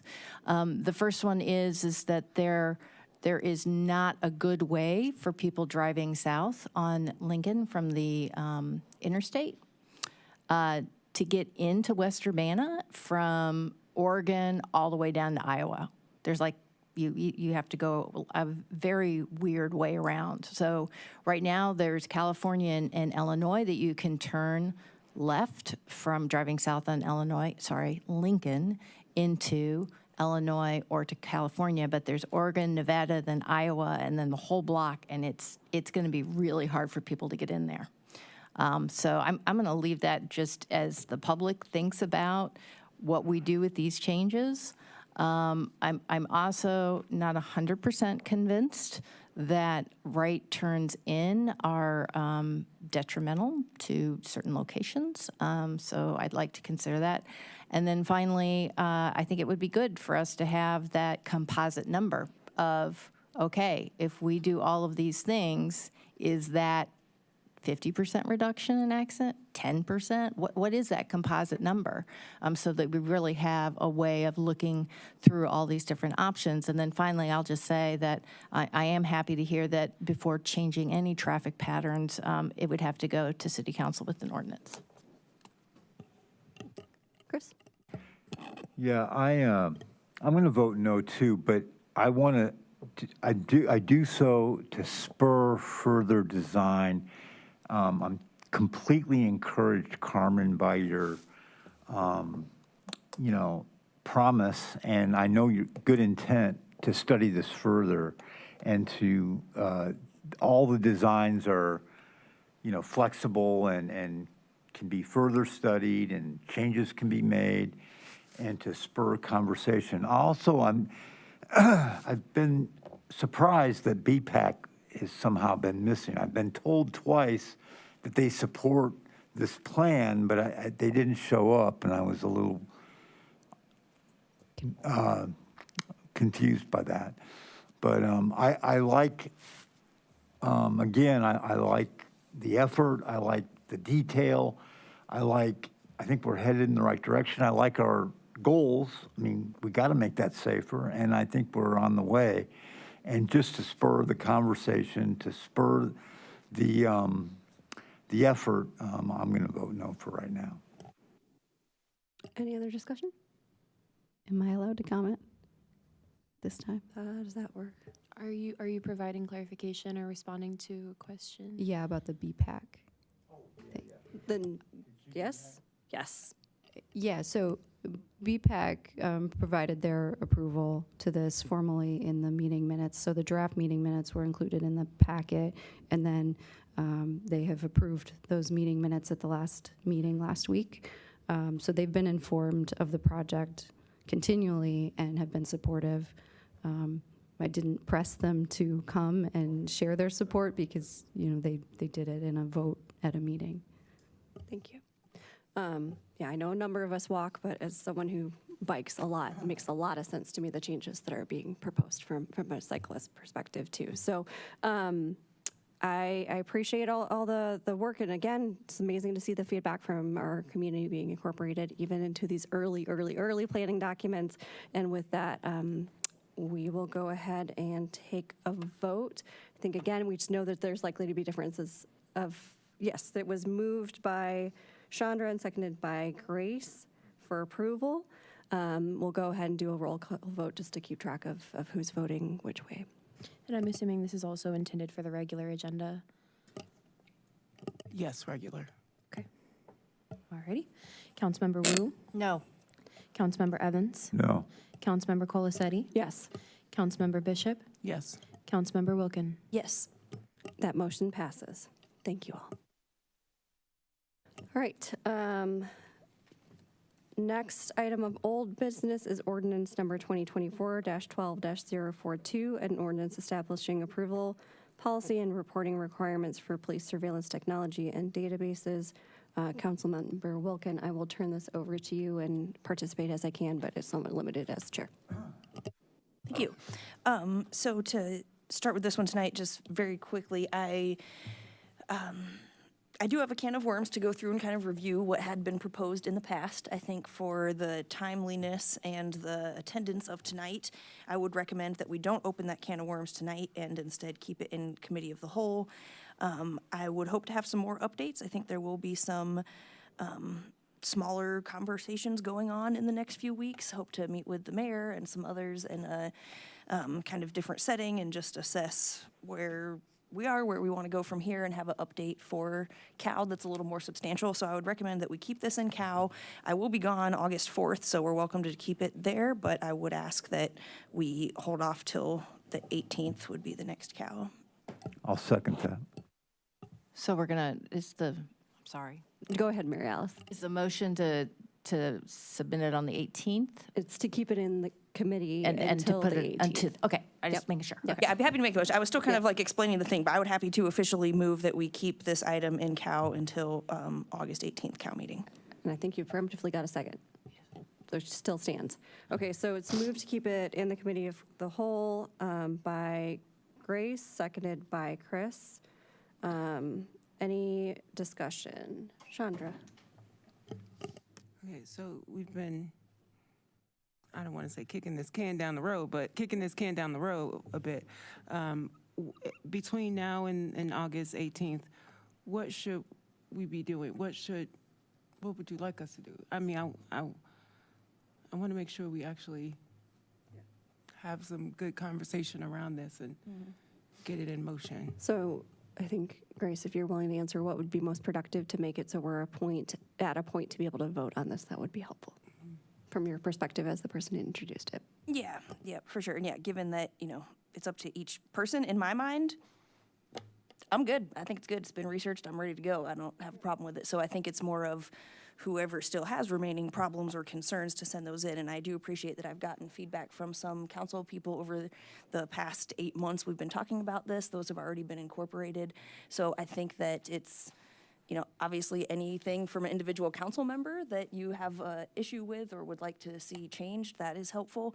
And then I think in my mind at this point, it's just talking with new leadership and getting the police department on board, is because that is the player who has not been as involved and still need a little more information from. But I think as council, I agree. I think we've exhausted our conversation quite a bit already. Can you send the most recent and up-to-date draft? So I believe it's in the in the packet. packet? Okay, perfect. Yep. Mary Alice had her hand up first, and then I'll come back to you, Mayor Willis. So two things. The first one is I'm happy to hear that part of some of these internal conversations that you're going to have are with the police. I think that really is a good step in the direction that I'd like to see. But the second thing is that I do feel like every time I look at it, we kind of add a whole new section. And so, like, right now, we've got a whole thing about changing the ordinance with the human rights and going through CPRB and so forth. And so I would like to ask that whatever ordinance comes to the 18th, that we pare it down to something's a little more manageable. Like, this is phase one, right? Because it's gotten really, really big, and it's going to take us a lot of time to go through all of these individual points.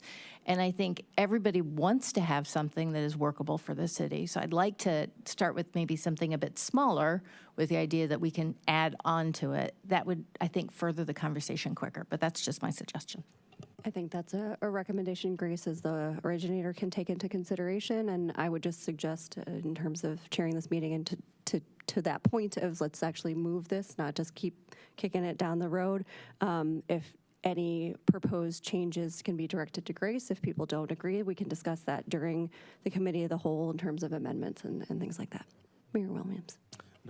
I was just going to, just say to Grace, as we, kind of been discussing, we're linked up to get together and speak with PD about the 29th, I believe. Is that, if that still works, for you. And I think that'll be a very insightful conversation, good conversation. I'm confident that we'll be able to bring something on the 18th, so. All right, any other discussion? All right, so again, it's hopefully will be the final postponement of a vote on this, but the motion is to keep it in the committee of the whole until August 18th. It was moved by Grace and seconded by Chris. I feel like this one we can just do a voice vote. So all those in favor, please say aye. Aye. Aye. Any opposed, please say nay. That motion passes. Finally, we do have an item of discussion on the agenda regarding council rules and meeting procedures. There were some suggestions in our council packets, and I see Chris. I'm going to motion that because of the absence of Alderperson Quisenberry and Hersey, that we postpone this discussion. Is that a motion for a discussion? Can we do that? You can direct staff when you'd like it to come back, which is what's happened to get it to here. In fact, it wasn't even a formal motion, I don't believe, at the June 2nd meeting when we made the decision to bring it back post-budget without a specific meeting in mind. Sure. So, which is why it didn't come at the first part of July, because we were still working through a large number of items. I would ask for some specific direction to staff as to when you would like it to come back. I know the August 18th date was thrown out for another item. Is that perhaps on the other side of availability? Will folks be here, we think? I would recommend, just for time's sake, maybe at a council meeting, because those are typically faster since it's a discussion anyway. Yeah, I guess I don't know what the schedules of different people are, so it would be nice to have as many people here as possible for that conversation. Having it at a committee or a council, it shouldn't matter because it's just a discussion item. Would it be possible, I know that there's been a request for information regarding vacations and time away this summer, for that, a review of who's likely to be absent, to see if we at least expect there to be a meeting where everyone will be here in the near future? My understanding is that both the meeting on the 28th and the 4th will have members absent, and that the meeting on the 11th of August is the first meeting that I'm aware of, which is a council meeting, that doesn't have a member that has indicated that they will be absent at this time. Just to clarify, is the 28th, is there someone other than, I initially was not going to be able to be present, but I now can be? Do you know? You are the only one that is so far said for sure on the 28th, and that is thank you. It has been a long night. I hear you. Is that amenable to people to bring this to the council meeting next week for discussion? Chandra? I feel like we just went through a lot of things on the regular agenda, like put everything on the regular agenda that we discussed tonight, so it might be a long meeting next week, so. What about a tentative with a backup date? Yeah, that's fine. I just want to make, I mean, we could also just put it on the 11th, right? yeah. We could. Yeah, I guess this one doesn't have any particular urgency to it. So, yeah, I think having it on a date other than when we're planning on discussing the technology piece sounds good. So, August 11th. So, it sounds like we're asking that this discussion be postponed until August 11th. Further discussion on this topic. Yeah, I would also just add if there are any other things that you guys would like to have organized for your consideration, just email them to the clerk's office, because that's what the memo is literally just a compilation of feedback from you guys, and it hasn't been amended since June 2nd. So if anything has changed, just send us an email. Chris, was that? Yeah. So anything, please send any other suggestions or changes to the clerk's office in time for the August 11th meeting. Any other discussion on that item? Discussion on the discussion, Chandra. I would like the first thing that we sort of implement under the rules and meeting procedures is switching up the voting thing. I would like that to be the first initial thing that we address. Yeah, we started with that when we first got elected, remember? And then it just sort of faded away for some reason. And it does put James in a weird spot to just, well, or, yeah, the other way. I mean, but it should be mixed up, yeah. I think it should be the clerk who decides every time, like a little raffle. You never know when your name's gonna come up. And I think there were some suggestions that are included in that discussion for how that could go. So I think, I think there probably are some things there was consensus around or based on just general conversations so far, general support. And then there were some things that I think needed further discussion. So yeah, I think that one certainly, I think got a lot of interest, and maybe, for August 11th, people coming prepared to discuss all of those items and think about if there's anything that's missing. I appreciate Darcy including the existing rules, which I didn't see all last term. So I appreciate having the opportunity to look at those too. So encourage people to look at those as well. All right. I think we're at a stopping point for that. So next item is council input and communication. Is there any council input and or communication? Everyone is tired. Okay. With no further business before this body, this meeting is now adjourned. Thank you all.